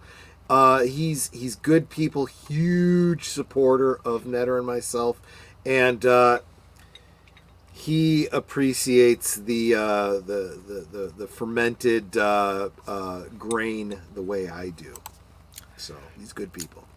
I'm going to give a rundown of the plot. A bunch of rich yuppies in the early 80s, they invite... Pause, let me ask, when does this story take place? Early 80s, and in the United States, I think the New York area. Like really? New York suburbia. Okay. Oh no, a lot of these Italian horror movies, some of them do take place in the United States. The more modern ones, they will take place in the United States. Some of them still guerrilla shoot in the United States too, and they have American actors in them, as well as Italian actors. But you know what? For I don't know who all in the chat would know. You might want to define the guerrilla shoots. A guerrilla shoot is when you're shooting in New York City and you don't have permission to shoot in New York City. Which, for example, there were some scenes of the original Terminator that were filmed that way. When you're working on a budget, you have to maybe skirt the law a bit and hope nobody notices. And if you see a cop car or a police officer walking toward you, run! Especially when you're dressed all in leather and you're punching out a window to steal a car. Probably, yes. But anyway, once you shoot it, you're done and you can get out of there. I don't think you get fined after the fact, but if you don't have permissions to do it while and they notice you shooting a movie, you could get into some a nasty fine. Anyway, so here we go. A bunch of rich yuppies invite this working class mechanic and his friend who's... I love that poster. I kind of like that poster. Yeah. And like his friend is simple and like they're kind of making fun of them because they're the rich people, right? And these are like the low class, working class guys that put over. They realize, they're just there for their entertainment of these rich yuppie types, right? But then of course they didn't realize that one of the guys they brought home with them is a psychopathic murderer who's murdered before, and the party takes an interesting twist. Now, this is a dark one, so you may not be interested in watching this, but No. I like dark films too. I just need to know in advance, what I'm getting into. There's some stuff in it. I don't want to say what. Okay, you know what I'll do? I'll send you a review a guy did that doesn't spoil the movie, but gives you an idea of what you're in for. It's a very I forgot. I think it's like the 3-minute review or something he did. Some guy on YouTube did it. And now let's not forget to talk about Lucio Fulci. People were bringing him up already. You know what? As long as we're on the tag, let's before we go on, let's bring up Jesse's comment, Troy. From what I've heard, they'll overcharge for getting film locations. Yes, which is exactly why filmmakers will choose their location based on where they get the best deal. Every now and again, you'll hear of American films being filmed in Italy, Spain, England, Australia. Yep. Why? Because they got a great deal for doing it. And look, there are a lot of films. I'm sorry, it's probably true of films too, but I meant TV series that you have enjoyed that were filmed in Canada, and you probably didn't even realize it. For example. Mm-hmm. Smallville. Smallville was filmed in Alberta. Yeah. So just saying, countries, cities, states that are looking to bring in a little revenue will say, you know what? We will waive taxes, or we will lower taxes for you if you film your whatever it is here. The smart ones do. That's why not a lot of films are being done in Chicago anymore. They were done beautifully in the 70s and 80s, and then suddenly you didn't see any movies filmed in Chicago anymore. Nope. There's a reason for that. You're better off making less money on more films than a shitload of money on 0 films. Yes. So, Troy, let's see if you recognize this VHS cover from the mom and pop video. Yes, I do. Okay, we are going to eat you. Isn't that movie in the public domain now? No. I don't think it is. It could be. I don't think it is, though. But I may be mistaking that with another film. I'm sorry. There may be other Italian zombie movies that are in the public domain. Dude, I recognize this VHS cover as one that when Netta and I were dating, I used to work at a video store. And, okay, cool. Yeah, this was one of the ones in the horror section. Yeah. I remember this one, and this, of course, was Lucio Fulci's Zombie. And if you get the DVD or the Blu-ray of this, there's a wonderful audio commentary on it where the lead British actor talks about all the rules they were breaking trying to shoot in New York City. In fact, I think and there's a scene that takes place in a newspaper building because the lead character is a reporter trying to get to the bottom of what's all this zombie stuff going on in, I guess, the island of Macau or something. And there's a part where I think in real life, he says that the Italian film crew broke into a room with their camera equipment and stuff, and he believed they broke into a meeting that was being chaired by Rupert Murdoch. That's funny. Is the Australian Rupert Murdoch? Am I thinking of the right guy? Yeah. Pop culture. He said, "Who the fuck?" And here's what he said to the Italian film crew. He said, "Who the fuck are you? Fuck off." That's what he said to them. I dig it. Pop Culture Curator says, I once paid $85 for a VHS copy of this movie from eBay. So collector's item. Yeah. So when a film or a book goes out of print, the price for it just skyrockets. Yeah. Folks, when I say, and Greg from Fanzine and so many others say, own physical media. This is why. If you love something, buy the physical media and buy it when it's mass produced, because when it goes out of print, the price skyrockets and it's hard to get. Look at these disgusting zombies. Oh yeah, the famous eyeball scene. Oh gosh. Yeah, do you not like eye gouging scenes? You may not care. This is a famous one. Which It's reminds me, freeze there frame was before it gets to the worst part. the movie Star Trek First. Was it First Contact? No. I don't know. Maybe it was First Contact. Yeah. Yeah. Because that was the one with the Borg, right? Yeah, that's on the board. There's this scene. Literally, the opening scene starts with a close-up on Picard's eye.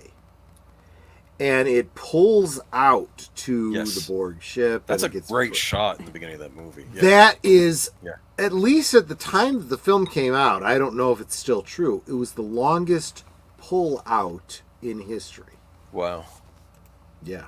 I thought that was interesting. No, that's a great intro to that movie. Jesse says, Troy, if you watch the review for A Brigade 2,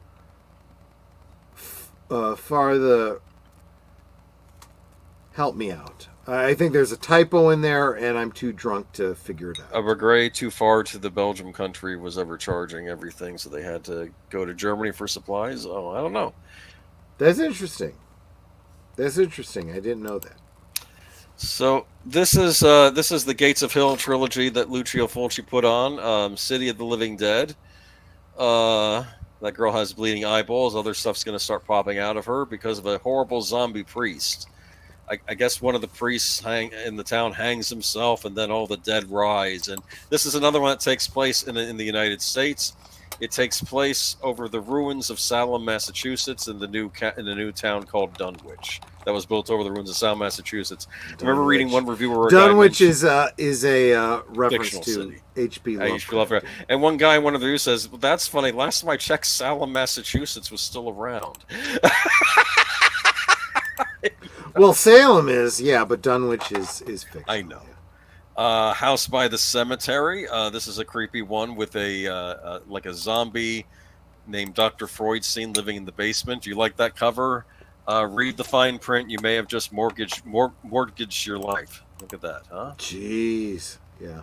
It has a very obnoxious kid in it that has a adult woman's voice coming out of his mouth during the movie. it's Anyway, and here's the Beyond, the full tour de force. This is, in my opinion, one of the greatest horror movies of all time. I'm not going to joke with you. The plot of the movie is Joe the Plumber opens the gateway to hell. That's the tagline for this.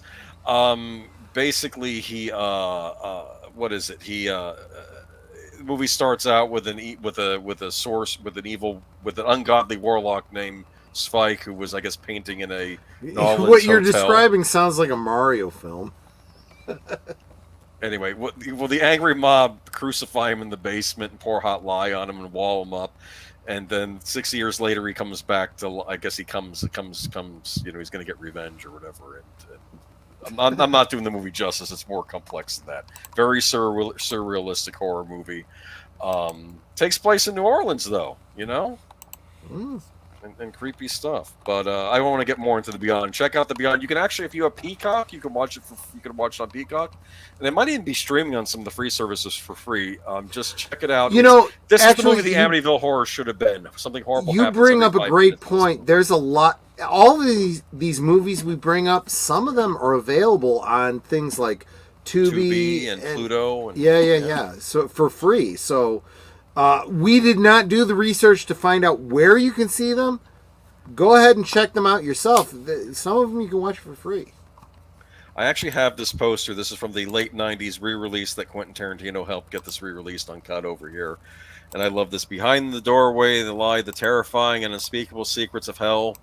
No one who sees it lives to describe it. And you shall live in darkness for all eternity. Holy fuck, man. And look at the way the title is going through this glass door, and it's all shredded on the other side. I love this poster. I've had it up in my room. I would put this next to the poster of the animated movie Heavy Metal. I'd have them side by side. But here we go. Giallo. We're going to the next genre. I got to speed this up. I don't want to... That's fine. That's fine. So this is Giallo. Do you know what a Giallo is? Plural is Gialli. All right. Over in Italy, they used to sell these yellow paperbacks that were translations of Agatha Christie mystery novels, Sherlock Holmes, other types of mystery novels. They would be sold cheaply, and they would have yellow covers. Mysteries became so popular over there, the Italians eventually started writing their own giallo paperbacks, and then eventually it moved on into the movies. This is a hard genre to describe, but perhaps it falls into the mystery/suspense genre. I see it as modern gothic. Granted, it's a genre from the 70s, so perhaps not so modern. I've often said that, like, I had a professor one time say that this is like porn, you'll know it when you see it. It's like giallo's like porn, I'll know it when I see it. Because they don't all follow the same formula, but they all have sort of the same mood. But this is the big one that came out, Dario Argento's The Bird with the Crystal Plumage. You notice how they're billing it. Remember Psycho? This came out in 1970. Had a big premiere in New York City and did very well over there. So then they were off and running. They started making these instead of spaghetti westerns because they were a lot cheaper to make. But they did big box office. Have you heard of giallo at all, Troy? I've heard of it. I didn't know what it was though.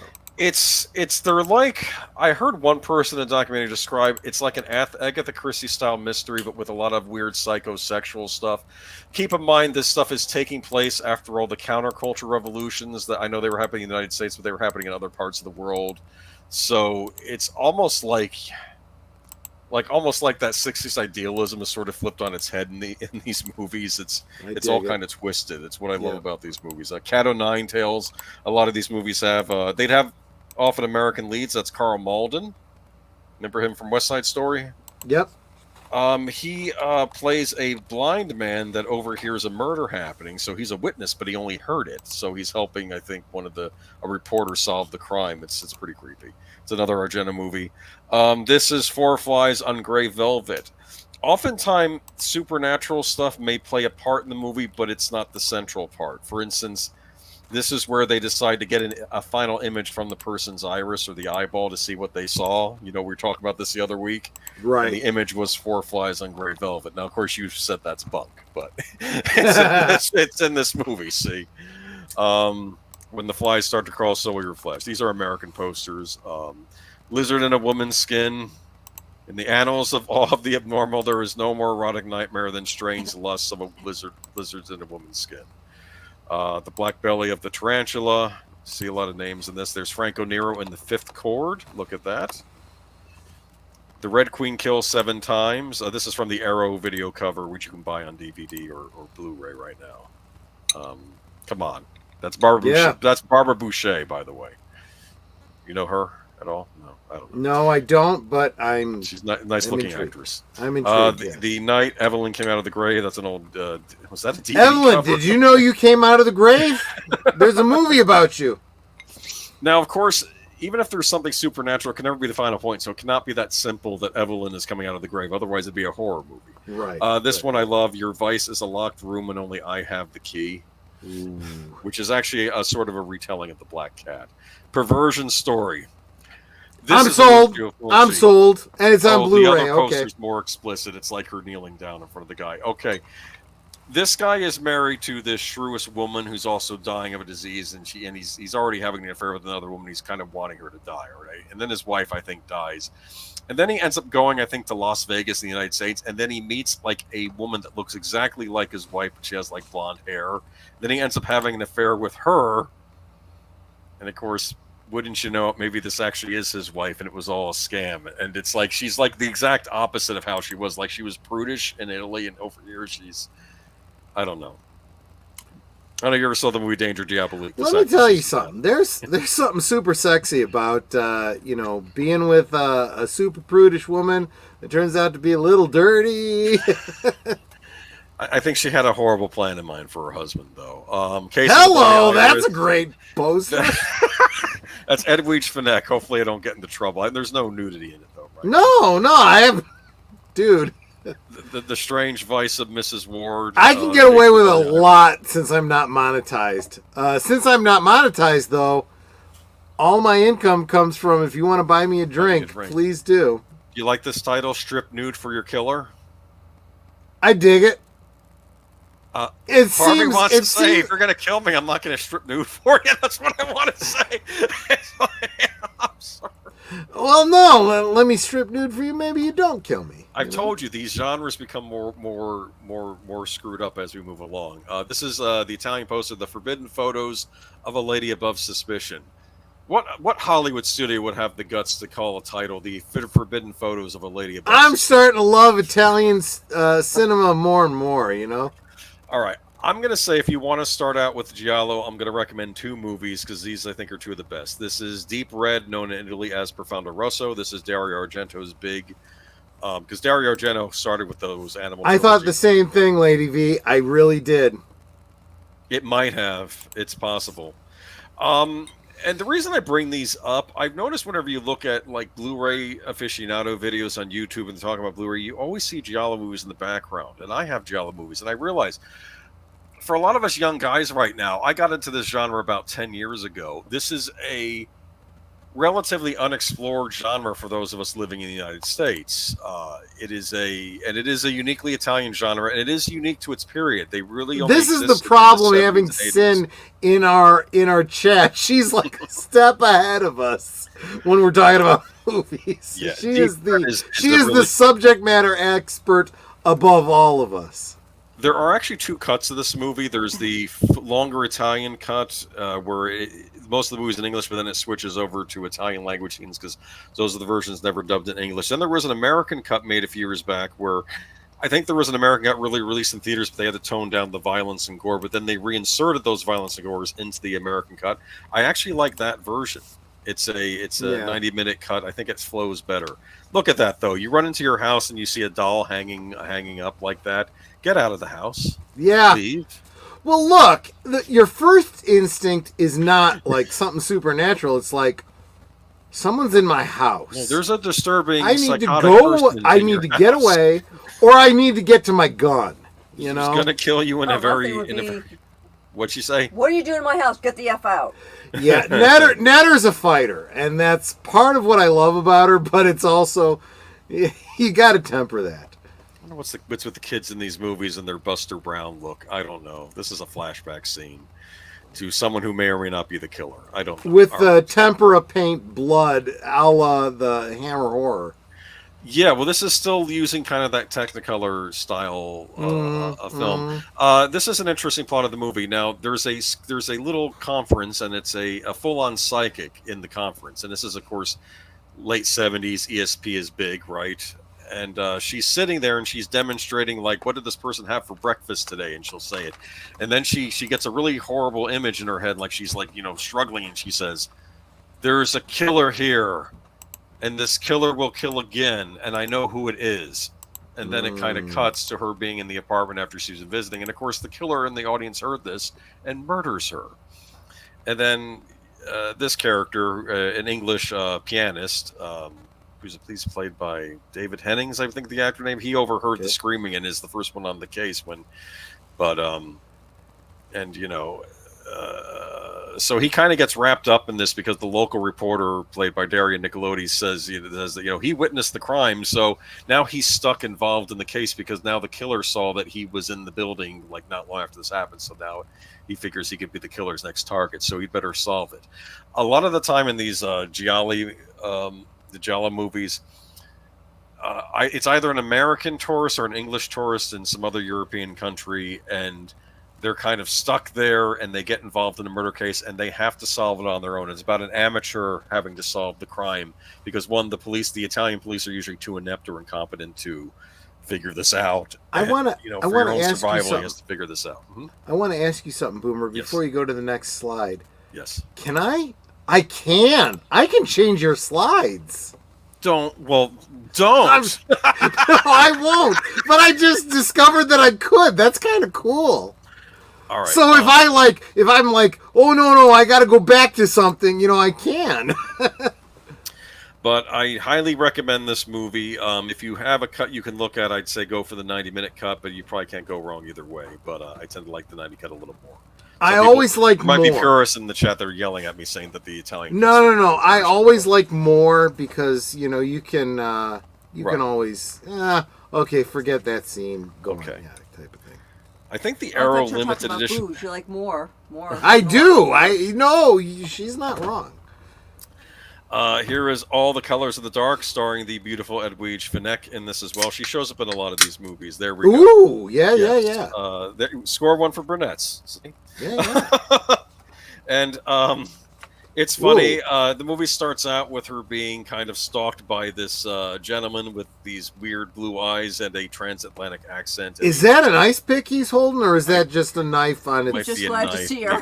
Or is he just glad to And he would say, like, "You belong to me," and I thought, well, if I met Edwige Fenech in real life, my eyes would turn cobalt blue, and I'd put on a transatlantic accent and scream, "You belong to me too." I think that would. Yeah. This is a whacked out movie. Like, she has her neighbor friend, like, she says that she's been having trouble sleeping and like she's been very stressed out. So her friend Something recommends. tells me she gives her drugs, right? Well, no, it's worse than that. Oh, gosh. Maybe drugs are involved in this movie. Maybe, but probably involved in the writing of the film and the directing of it. She tells her, "Why don't you come out with me to a black mass?" Do you understand?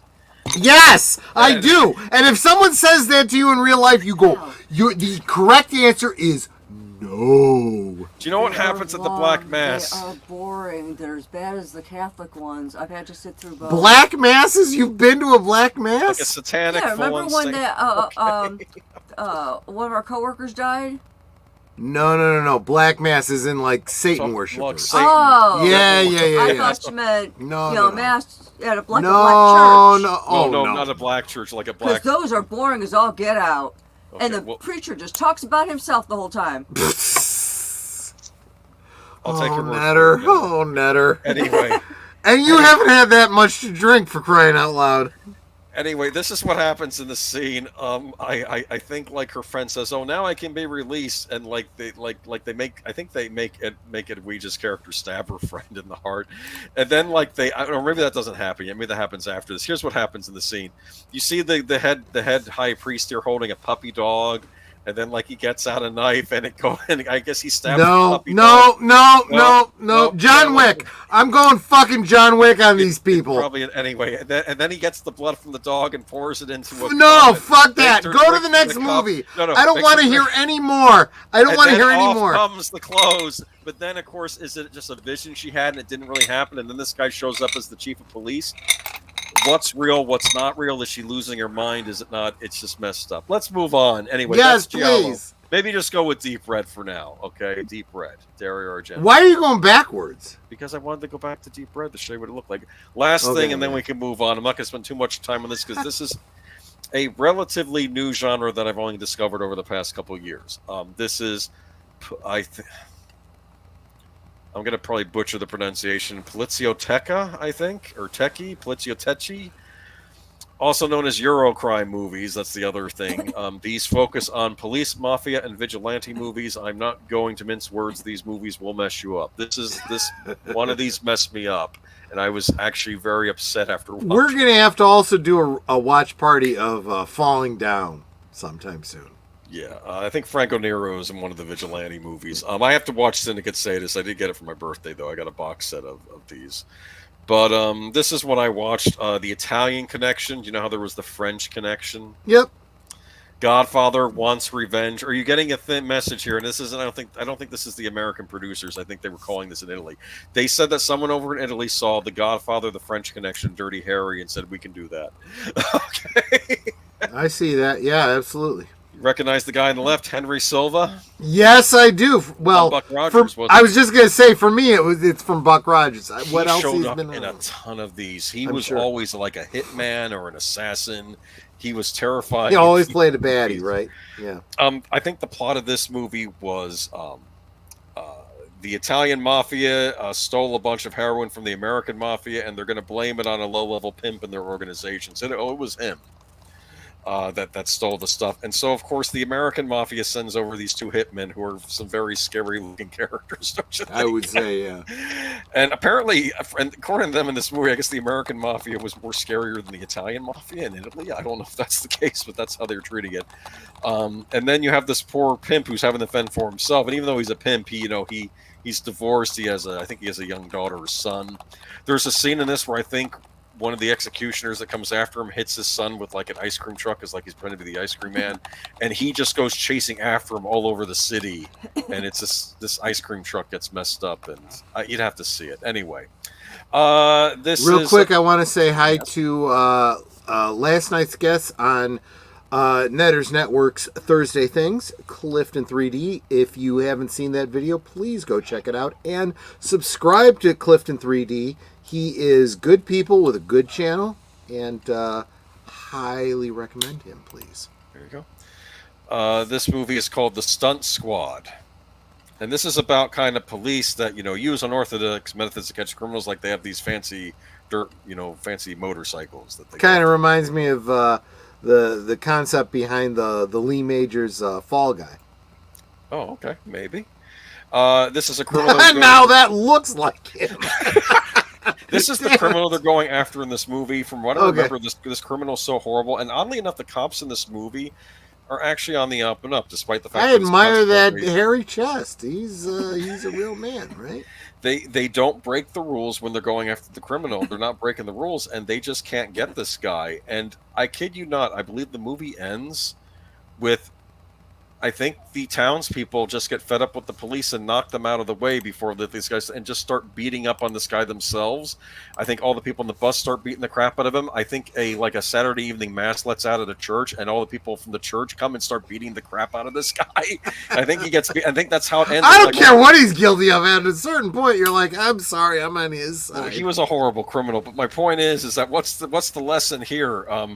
If the police break the rules, then they're bad. If the police abide by the rule, then they're not taking out the. I mean, what is this movie trying to say? I get it. Yeah. Other movies. I don't know. I'm telling you. I feel like, you know what? Let's just bypass the police. Everybody carry a gun, and someone attacks you, you take care of it. And this is just of course they have their own mafia movies over there. They have their own police movies. Sure. Sometimes you can't distinguish between the two because it's about corrupt police that work for the mafia, that sort of thing, which I'm sure happens everywhere. Kidnap Syndicate. This is the one that messed me up, and I don't. $15 million, or we will kill your kids. And part of me wonders too if this stuff was actually happening in Italy in the 70s. Possibly. James Mason's in this movie, plays a rich man, and his son goes to the same school as the son of a working class mechanic. They're just getting by. He's just getting by being a mechanic, but they're friends, these two kids. And the rich son is, he's kind of smaller and weaker than the mechanic's son, and these guys kidnap him, and then the working class guy's son, he actually tries pulling the kid away, and then he ends up getting kidnapped too, along with the other kid. So he was actually trying to protect his friend there from this group, and they want $15 million, or we're going to kill your son. And James Mason doesn't know what to do. He goes to the father, the working class son, says, "Look, I'm happy what your son tried doing for my son. His college will be taken care of, when we get out of this. Just, I know you're in the same boat as me." They're working with the police, but I guess it's hard to get that kind of money on a whim like that, or maybe he's stalling to try to see if they'll par down the amount they want. I think they're even working with the police. And the Kidnap Syndicate, they get impatient. Should I spoil something? Go for it. They kill the working class man's son. You don't see it. They at least cut away when the guy's Which is the impetus for everything that happens after that. Yeah. I was furious because I'm like, I've seen evil in movies, but I felt like you're killing an innocent kid. Not just an innocent kid, but a kid that actually showed courage in trying to help his friend. But you know what? Where is the justice? No. Yeah. That is good writing, because the reaction you had, that's exactly what they were going for. And it was almost like a business decision. Like, it's just like a corporate decision even. It's not even like, I mean, I've dealt with horrible killers and things in movies, but with this, it was just so cold what they decided to do. They didn't account for the fact that his dad, though, had a certain set of skills. Was a former mafia member who gave up that life because the woman he fell in love with, had his son with, married. That sounds a lot like John Wick. Yeah, didn't want him. So, and then when his son he's going to take care of business, and he tracks them down. And I'm not going to spoil anything else. There's James Mason, elderly at this point, but impressive they got James Mason for this picture, huh? That wraps me up. I hope I didn't go on too long. No. You got... No, you did exactly what I was hoping for. You did the lion's share of the work, so I could just sit back and drink. Well, I know Netter has some stuff she wants to talk about. But She does. Yeah, So but I don't have a fancy like slide. you don't no, have she to. she does not have a slideshow. So what we're going to have to do is She has a movie. I could find a poster and you can put it up. No, there. no, no. I've already got it. Okay, yeah. Present. Yeah, I don't know which one you're pulling up first. So. Screen. You know what? Just because it's convenient, let's pull up. Where is it? I'm trying to find it. Let's start with Cinema Paradiso. Love this movie. That was a great movie. Saw You're it in seeing film that, class. right? You're seeing the screen. Okay. Saw this in film actually, class. Yeah, I'm seeing StreamYard. Let's see. Yep. No, we're good. We're good. Okay. Yeah, it's like I first saw this when Troy described it to me. Because it's one of those things where... Really? I saw this one first? You saw it before I did, yeah, because you told me about it. Oh, okay. Okay. It's like there's a lot of times where Troy will see a movie, or he had seen one in the past, and he'll tell me, I think you'll like this movie. And it's not one that I would normally pick out for myself, because it's like, you know, and then he'll start describing it. And he has a way of describing a movie, so it's like... I'm a storyteller. Wow, that sounds really interesting. Okay, now I want to see it. And, because that happened with Heartbreak Ridge. Yes, I'm not it did. really into war type movies, but the way he described it, it's like, okay, I got to see this now. The same thing with Cinema Paradiso. He was telling me the story about this young boy. He used to hang out in this theater, and he was fascinated with the films and, you know, the process of how the films were shown, and talking to the old man who ran the machines and all this.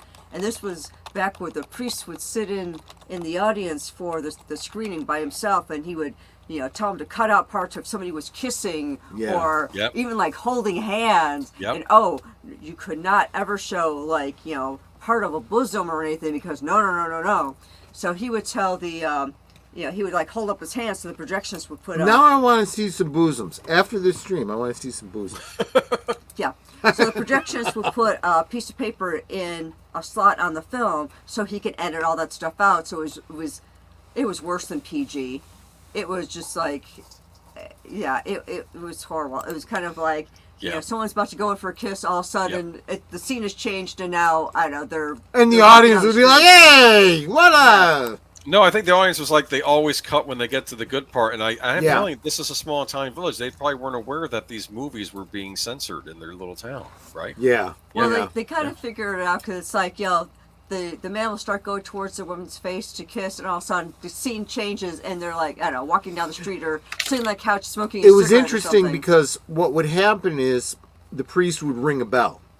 This scene is no good. So the projectionist, this older fellow, no, I don't know. Do you see my cursor when I do this? Wait, hold on. No, probably not. Oh, I could see it. You just got to move around more. So it's, this older gentleman here, he's the projectionist. He would have to put a piece of paper, boom, into the reel, so that he knew where to take a scene out. You know, and he was literally editing the video based on what the priest told him. I bring this up specifically because, you know, as a Doctor Who enthusiast, a lot of people don't realize that when Doctor Who first started, 60s and 70s, it was sent out as film, you know, just like a movie. And then it would be translated into whatever format for TV in the countries that it was being shown. So in some countries, some scenes in Doctor Who had to be edited out. And for a lot of the Doctor Who lost media, some of those scenes were retained and still exist, and those are the only parts of certain Doctor Who episodes that can be seen. That's important, as Netter explains the story a little bit more. Yeah, okay. So anyway, the projectionist, the older man, would put this piece of paper in, edit out the scene, and then he put the part that he edited to the side. And the little boy was like, why are you saving these? He goes, so I could put them back in after we show the film, you know, before I set it on what you're supposed to the to next do, town or whatever, or, you know, back to whoever he got it from, so it's an intact film again. And the more this guy talked about the films and all this, the more the boy was fascinated. Yeah. And he just wanted to know more and know more. In fact, at one point he would swipe little pieces of film to keep, to look at, like hold them up to a light and see the scenes. The guy and the girl kissing, and he'd think that was so cool, And, of course, as he's getting older, he then, got a job working with this older man in the theater as projections, kind of like being his go-to. And his gopher, like getting whatever he needed. It really became an apprenticeship, if we're honest, So like while the old man was having lunch, the boy would be making sure the film was running okay and changing the reels when he needed to and all that. It just became a really heartwarming story of their friendship. And, it's like they would talk about everything. So the boy would tell him about this girl he fell in love with, and how he wanted, to go talk to her, but he didn't know what to say, so he would kind of give him some advice on how to talk to the girl and all this. And at one point, the kid had to go off to the military, so it's like, he's going to be sorely missed by, like, his little village there. And, of course, when he comes back, he goes right back to working at the cinema and all this. So it's like, as time progressed, he got older, he actually went into being, I can't remember if it was a producer or a director himself, so that he was actually really involved in films. And it was all thanks to this older man sharing his love of films with this small boy. I mean, it's a fantastic story. And, I mean, just the friendship of this old man with this young kid who couldn't have been more like 6, 7 years old at the beginning of the film, growing up, through his childhood into his teenage years, into a young adult. It's really a fascinating story. I don't think it's really a spoiler to even go so far as to say that as an adult, the frame of this film is that as an adult, he's coming back to his hometown. Yes. Where this is after the projectionist has passed and the theater has fallen into disarray. It's a great, great story. It is, because it's like, and then there's one part where somebody, like there was a fire or something in the theater, and so this other business owner decides to buy the theater. Now previously it had been owned by the church, so that's why the priest be there ringing his bell like you can't have the scene in here and all this. Well, when this other businessman had bought the theater, it's like, I don't know, you're going to show the film in its entirety. So everyone got to see the kissing scenes and the sex scenes and all this. And you would see the audience acting in a very different way than they used to. And you know what those little boys are doing when we're watching these kissing scenes. Oh. Yeah. But it's like it totally changed, and the priest couldn't do anything about it because he wasn't the business owner. I mean, he no longer owned the theater. He had no say in what happened in there. But like Troy was saying, it's like the kid had moved away when he became an adult, and when he came back to his hometown, he just saw the theaters in disarray. It's like, I think it just got to a point where people weren't going to the theater as much, so it was losing money, and so they ended up just closing the theater because there was just no money in it, and because no one was paying any attention to it, like all old buildings, it just fell into disarray, which was just so sad to see. It's kind of like, it's like going back to your childhood home, and it's like, either it's really in disarray or now it's an empty lot. And it's like, it's gone, or look what happened to it, Cinema Paradiso won the 1989 Cannes Film Festival for. It was nominated for the Cannes Film Festival in '89, Golden Globe in '89, Academy Awards in '89 for Best Foreign Language Film, the 1990 Caesar Awards, and the '91 BAFTA Awards. It received 3.5 out of 4 stars from Roger Ebert. Netter, was this showing at the Fine Arts Theater when we were dating? No, that was Il Postino. It was Il Postino, which we're going to get to in a second. So, Cinema Paradiso is one that I suggested to you, not the other way around. Right. Okay. So, there you go. That's Cinema Paradiso. Give me a second here. Stop sharing. StreamYards present. You're supposed to share. I am supposed to share. Sharing something else now. Give me a second here. Gotta find it. Where are you? Where are you, Il Post? There we go. Il Postino. You want to tell us about Il Postino, Netter of Netters Network? Il Postino I saw for the first time at the Fine Arts Theater in Chicago. When we were dating, the reason I saw it was because we were dating. She was working there. It gave me the opportunity to see it. Go ahead, clear your Excuse me, throat, I'm choking. cough, take a drink. Yeah. Get like a soda or something so you can actually like drink. Okay. Sorry about that, guys. And you know, most theaters are, you know, around the area were showing like the latest blockbusters or whatever. The Fine Arts Theater would show more, I call them artsy fartsy movies. Independent films, yeah. Yeah, a lot of independent films. And this was one of them. And of course, when I was working, I could stand at the back of the theater and watch the films. So I actually got to see this in a bunch of different pieces. So I eventually got to watch the whole thing, but I had to watch it piecemeal because of being, you know, on duty and having to, you know, check people in and tear tickets and all that sort of thing.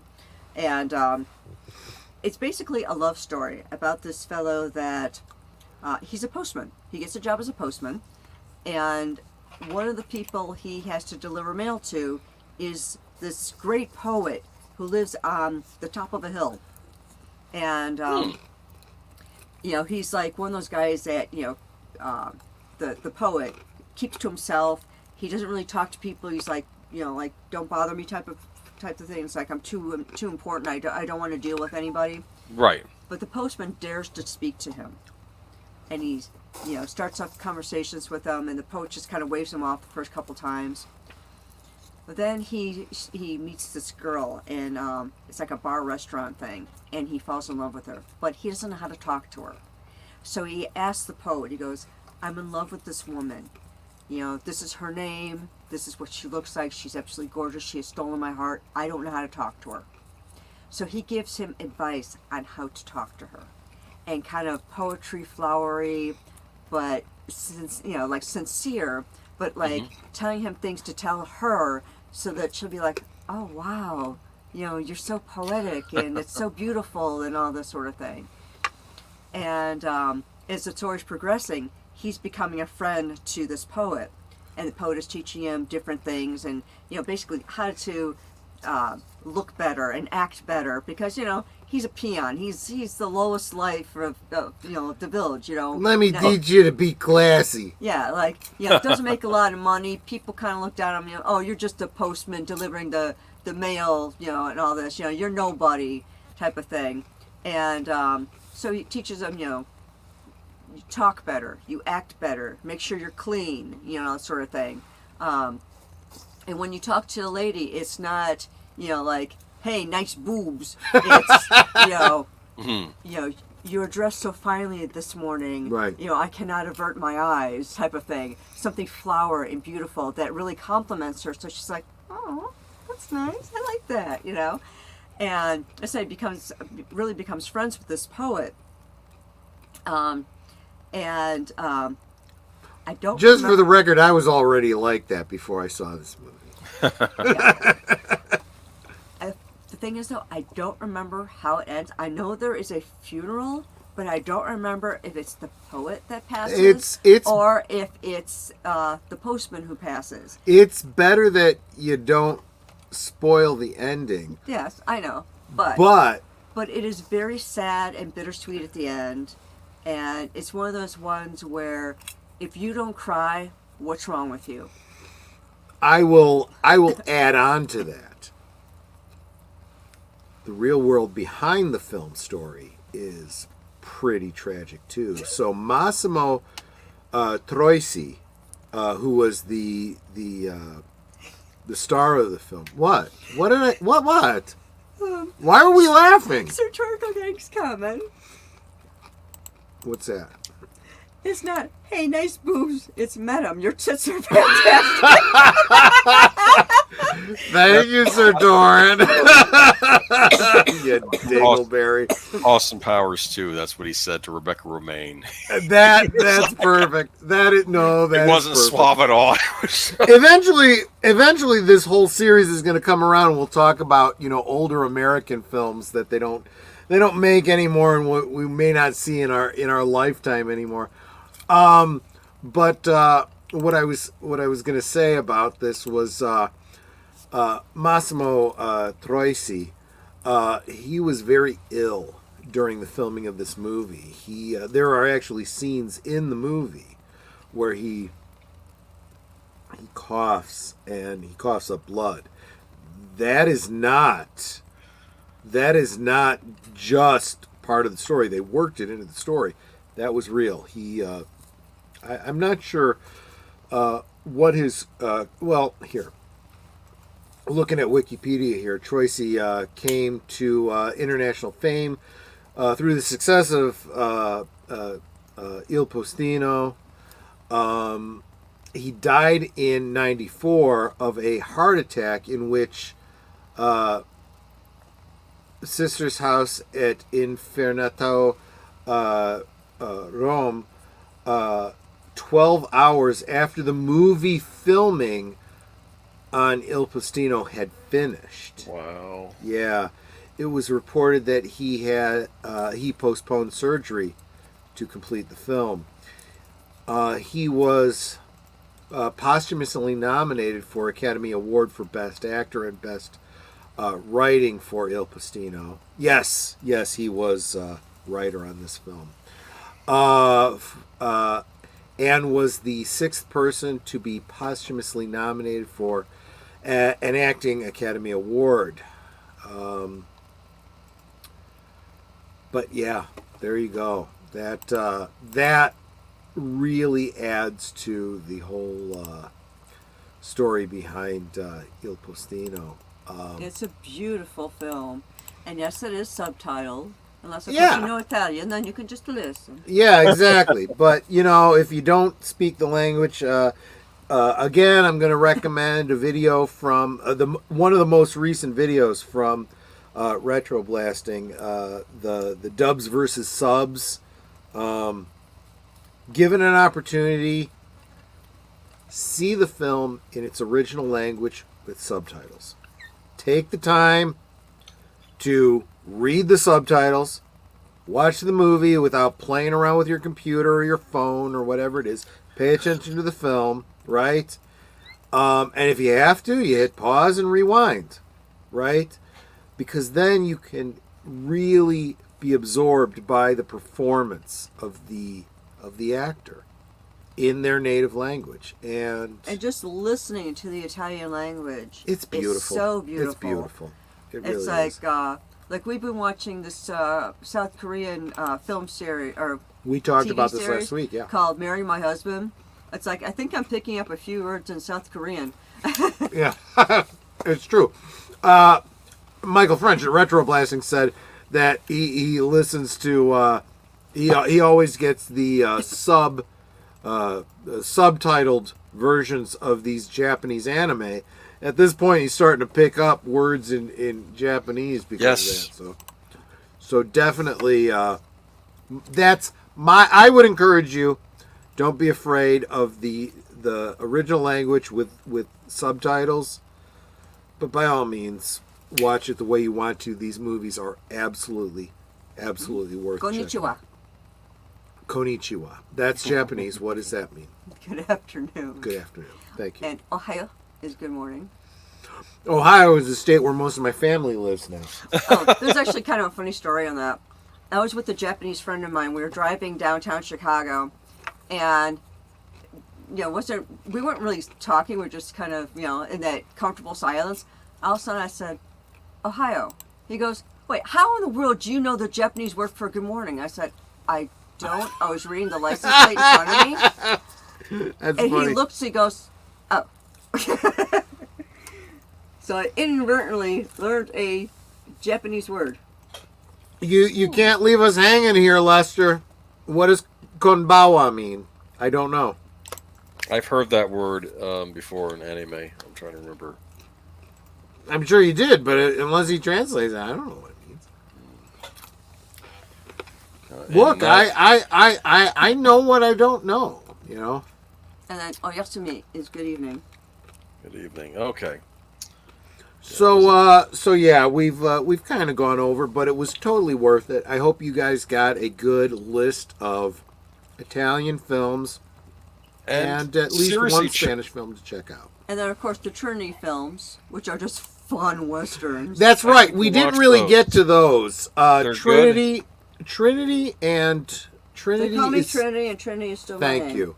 Both of which we did watch parties of Yes, on we Netter's did. Network. So go check out her channel. You should be subscribed to her already because she's way better looking and far more charismatic than I am. If you're subscribed to me, you really should be subscribed to Netter. But we did watch parties of those films on her channel. At that time, this was before we knew about Cosme, so you kind of had to have your own copy of it. And I guess since it's an archived film, your archive stream, you probably still need to have your own copy of it. But they call me Trinity, and Trinity is still my name. Again, a couple of really great spaghetti western comedies. So Yeah, with a lot of fun. Terrence Hill, is that his name? Terrence Hill, that's right. Yep. Yeah, it's like, they're funny. Yeah. There was a color Italian war film that takes place during World War II in the North African campaign. And it's a good movie. Do you know the name of that movie? That'd be interesting. I'd be very, very interested in that. I know a great deal about the Pacific campaign and the European campaign. I know very little about the North. They don't do a lot about the African campaigns, do they? They should. No. That'd be interesting. No, that was pretty much Italy versus Africa is what it really was. Yeah, but didn't we get involved with Rommel and all that? The Desert Fox and all that? Wasn't that a thing? I don't know. That was the Americans. They had to get their nose in everything, right? Spielberg, come on. Yeah, Get in on it. Get in on that. If you ever want to talk conspiracies or vintage movies and commercials, I would be happy to be there on either one of your shows. I might be, I'm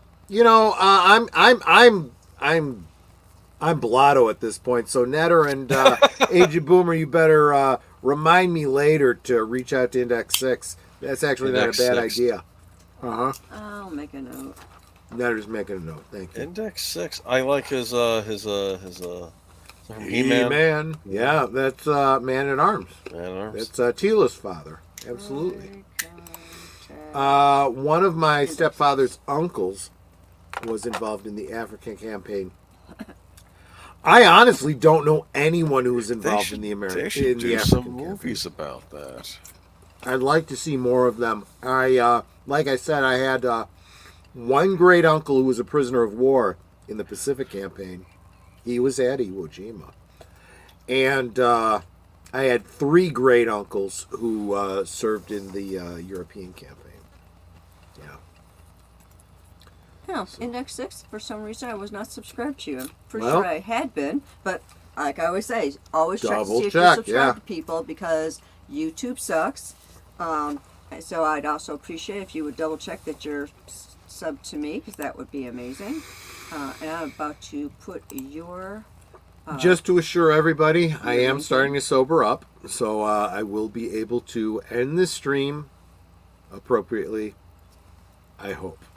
But let us look, and you know what? Let me just wrap up the topic real quick.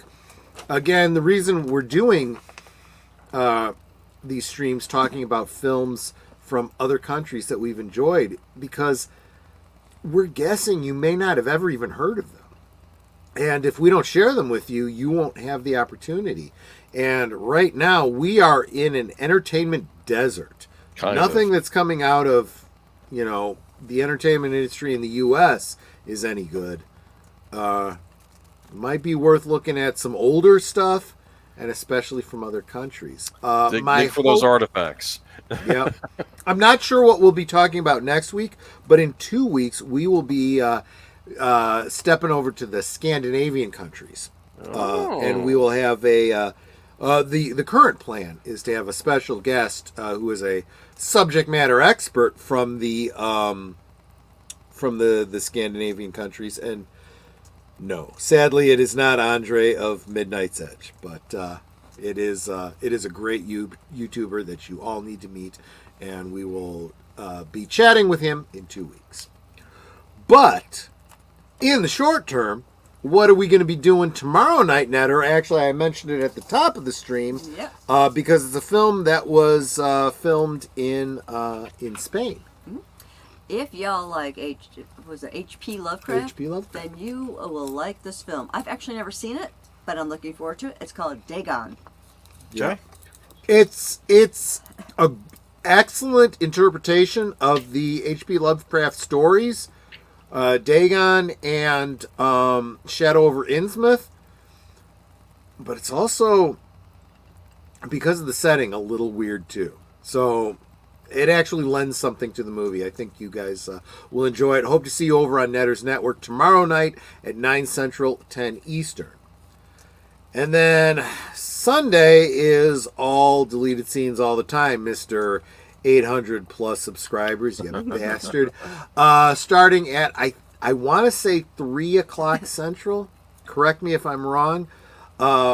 Western cinema, more Western movies. With Jedi Bill and deleted scenes. I'm in no condition to start changing through screens and trying to find what it is. So Steven, you better drop the links. And if I recall, those are rewatches as well. So those are rewatches. Something to look forward to. And they also do the Cosme link like we do. So you don't even have to have your own copy. Actually, I think it was Jedi Bill that told us about it so that we would know. How to do Cosme in the first place. But that leads into Unscripted with deleted scenes at 7 Central, 8 Eastern.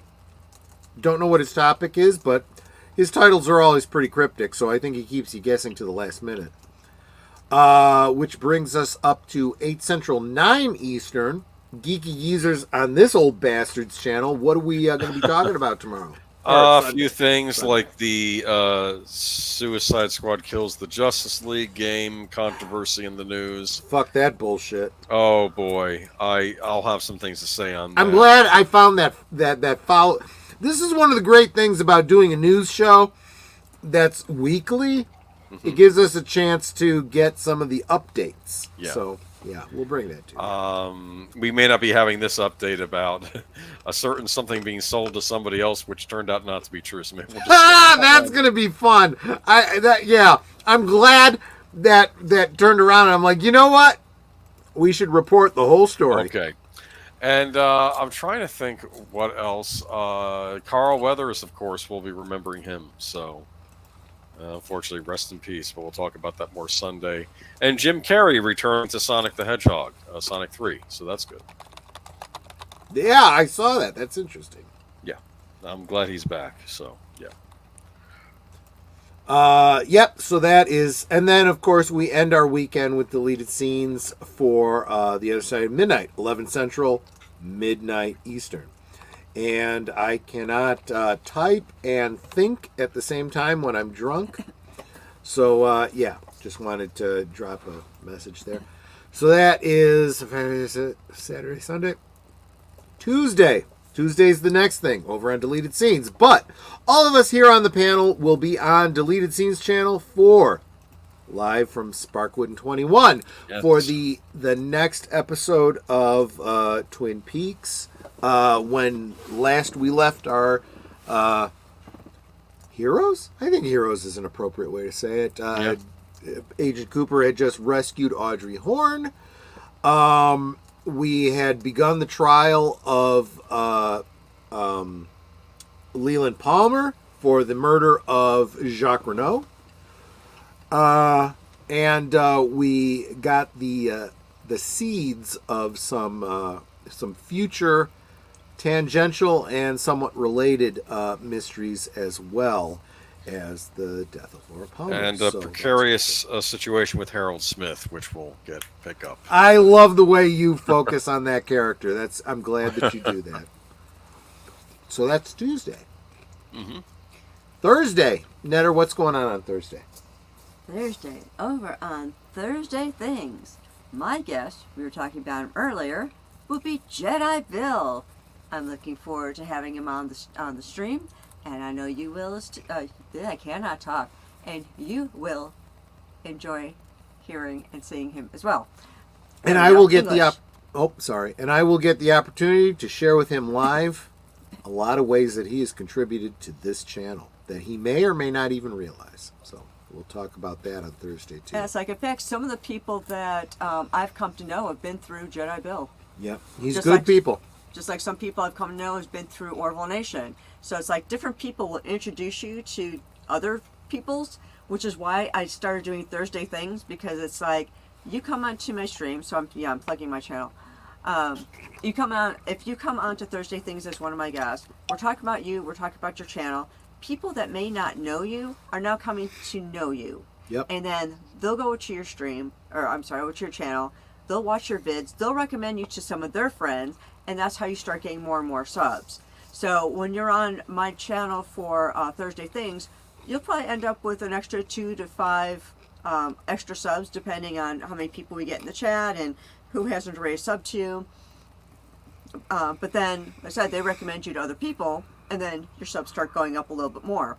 I'm not going to say you're going to get 1,000 overnight, but you'll get some creeping up there because, like I said, people have gotten to know you that may not know you, because I mean they may see you in the chat, but it's like, do they really know anything about you or your channel? Probably not. It's like I see the same names all the time. I don't necessarily know what every single channel does. So that said, if you are interested in being a guest on Thursday Things, my only caveat is that you have a YouTube channel that you're trying to grow and it has your own content on it. Because I actually have had people say they want to be on my show, but they've got the only thing on their channel are other people's things. It's like, I don't want other people's things. I want to know about you. I want people to know about you and about what content you're putting out, so we can help grow that.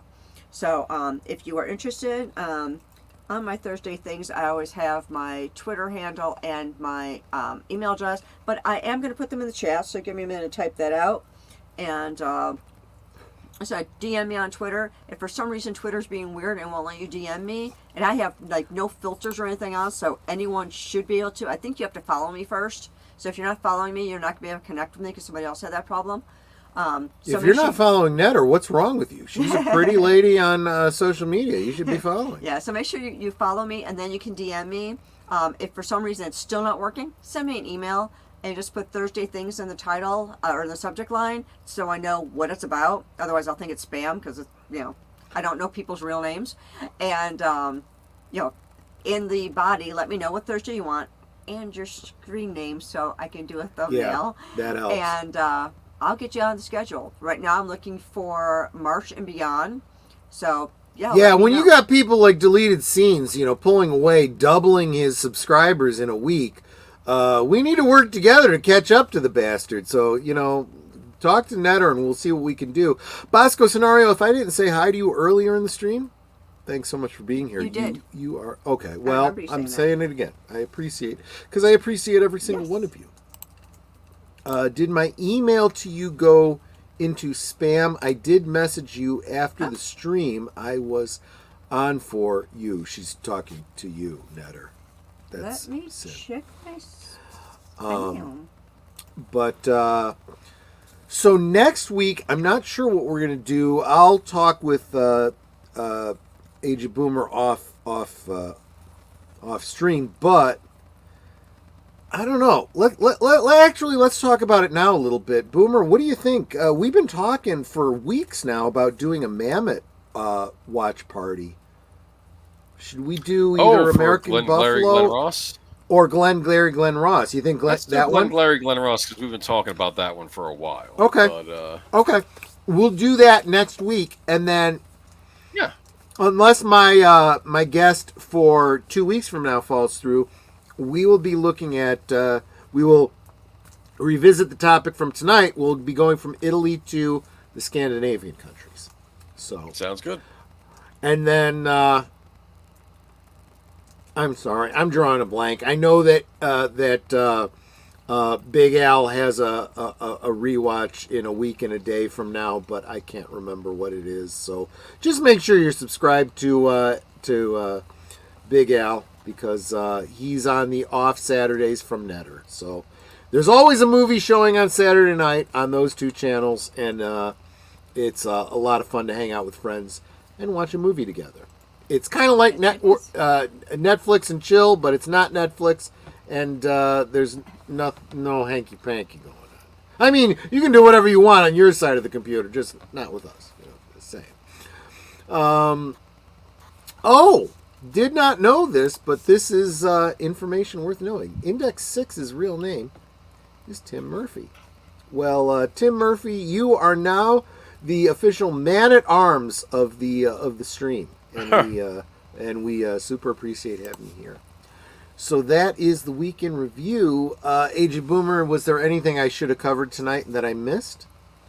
I think you got everything. You're talking about next week's stream, and yeah, I think that ends it. That's a full circle, right? Yeah. And I hope you guys don't mind. I've been eating popcorn because, a lot of booze sponge. Netter has to deal with me after I log off, so I'm trying to be respectful to her on that. Age of Boomer, do you have anything coming up this week that we should be talking about? No, nothing. Besides Geeky Geezers on Sunday. No, I'll be on with you for Sparkwood 21. No, nothing special this week. Gotcha.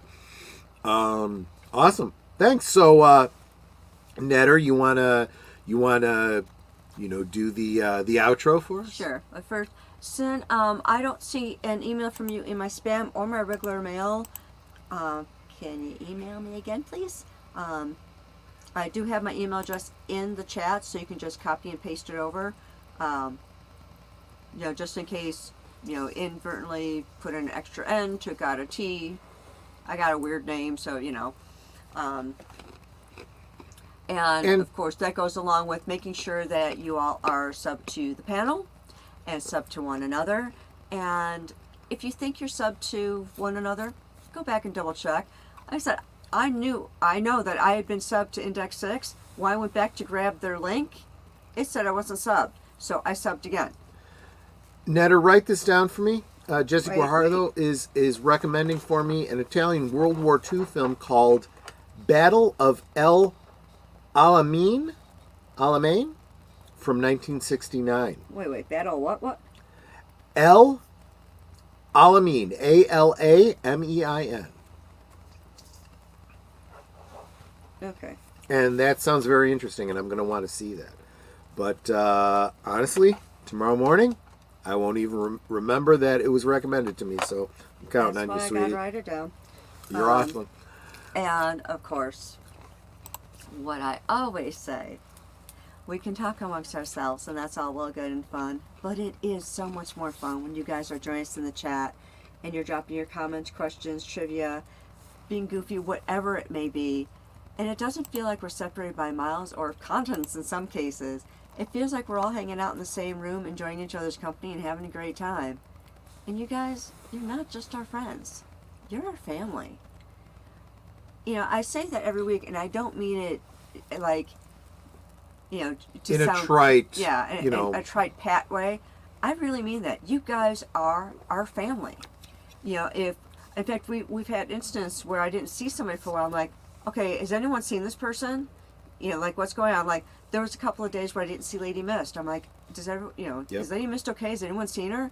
And it just turned out she was having computer issues. But still, it's like, that's the name I'm used to seeing all the time. And when I wasn't seeing it, it's like, part of my family isn't here.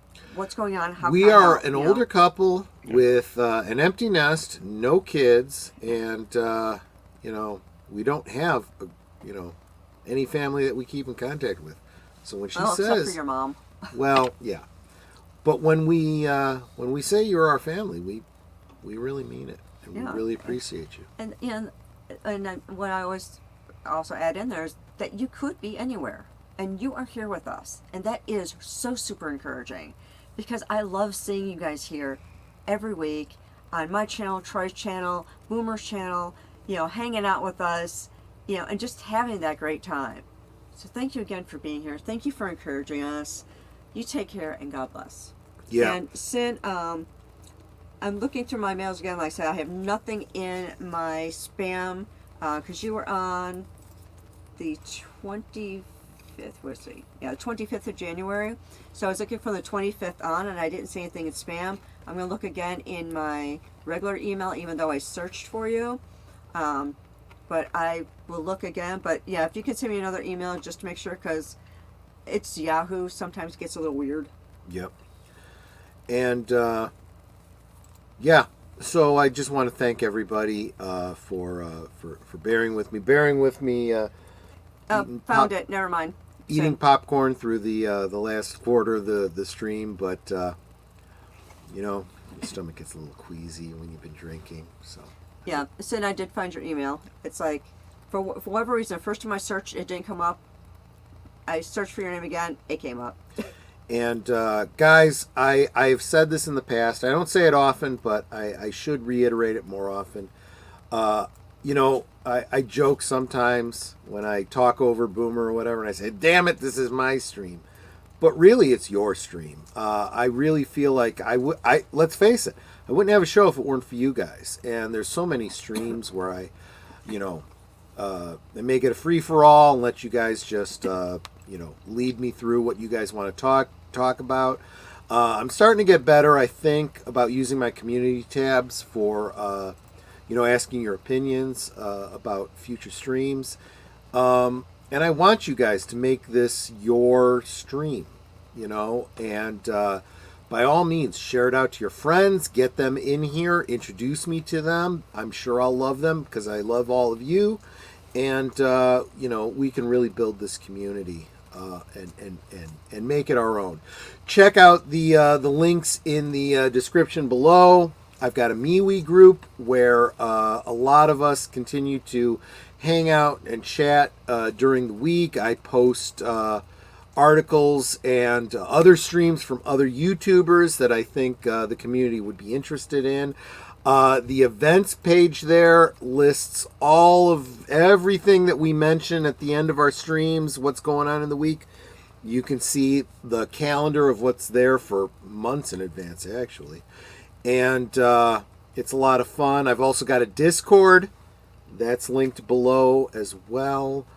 And a couple of MeWe groups that are just kind of niche. If you're into DC superheroes and if you're into the Universal Monsters, I've got some groups there too, where we try to reimagine if we were in charge of those companies, how we would deal with those franchises that we love, because they're not getting any love from the people that own those IPs. Anyway, I thank you all so much for hanging out with us, and hope to see you on the next one tomorrow night over on Netter's Network, and of course, and of course next week back here. Thanks so much, and have a great one. Good night, ladies.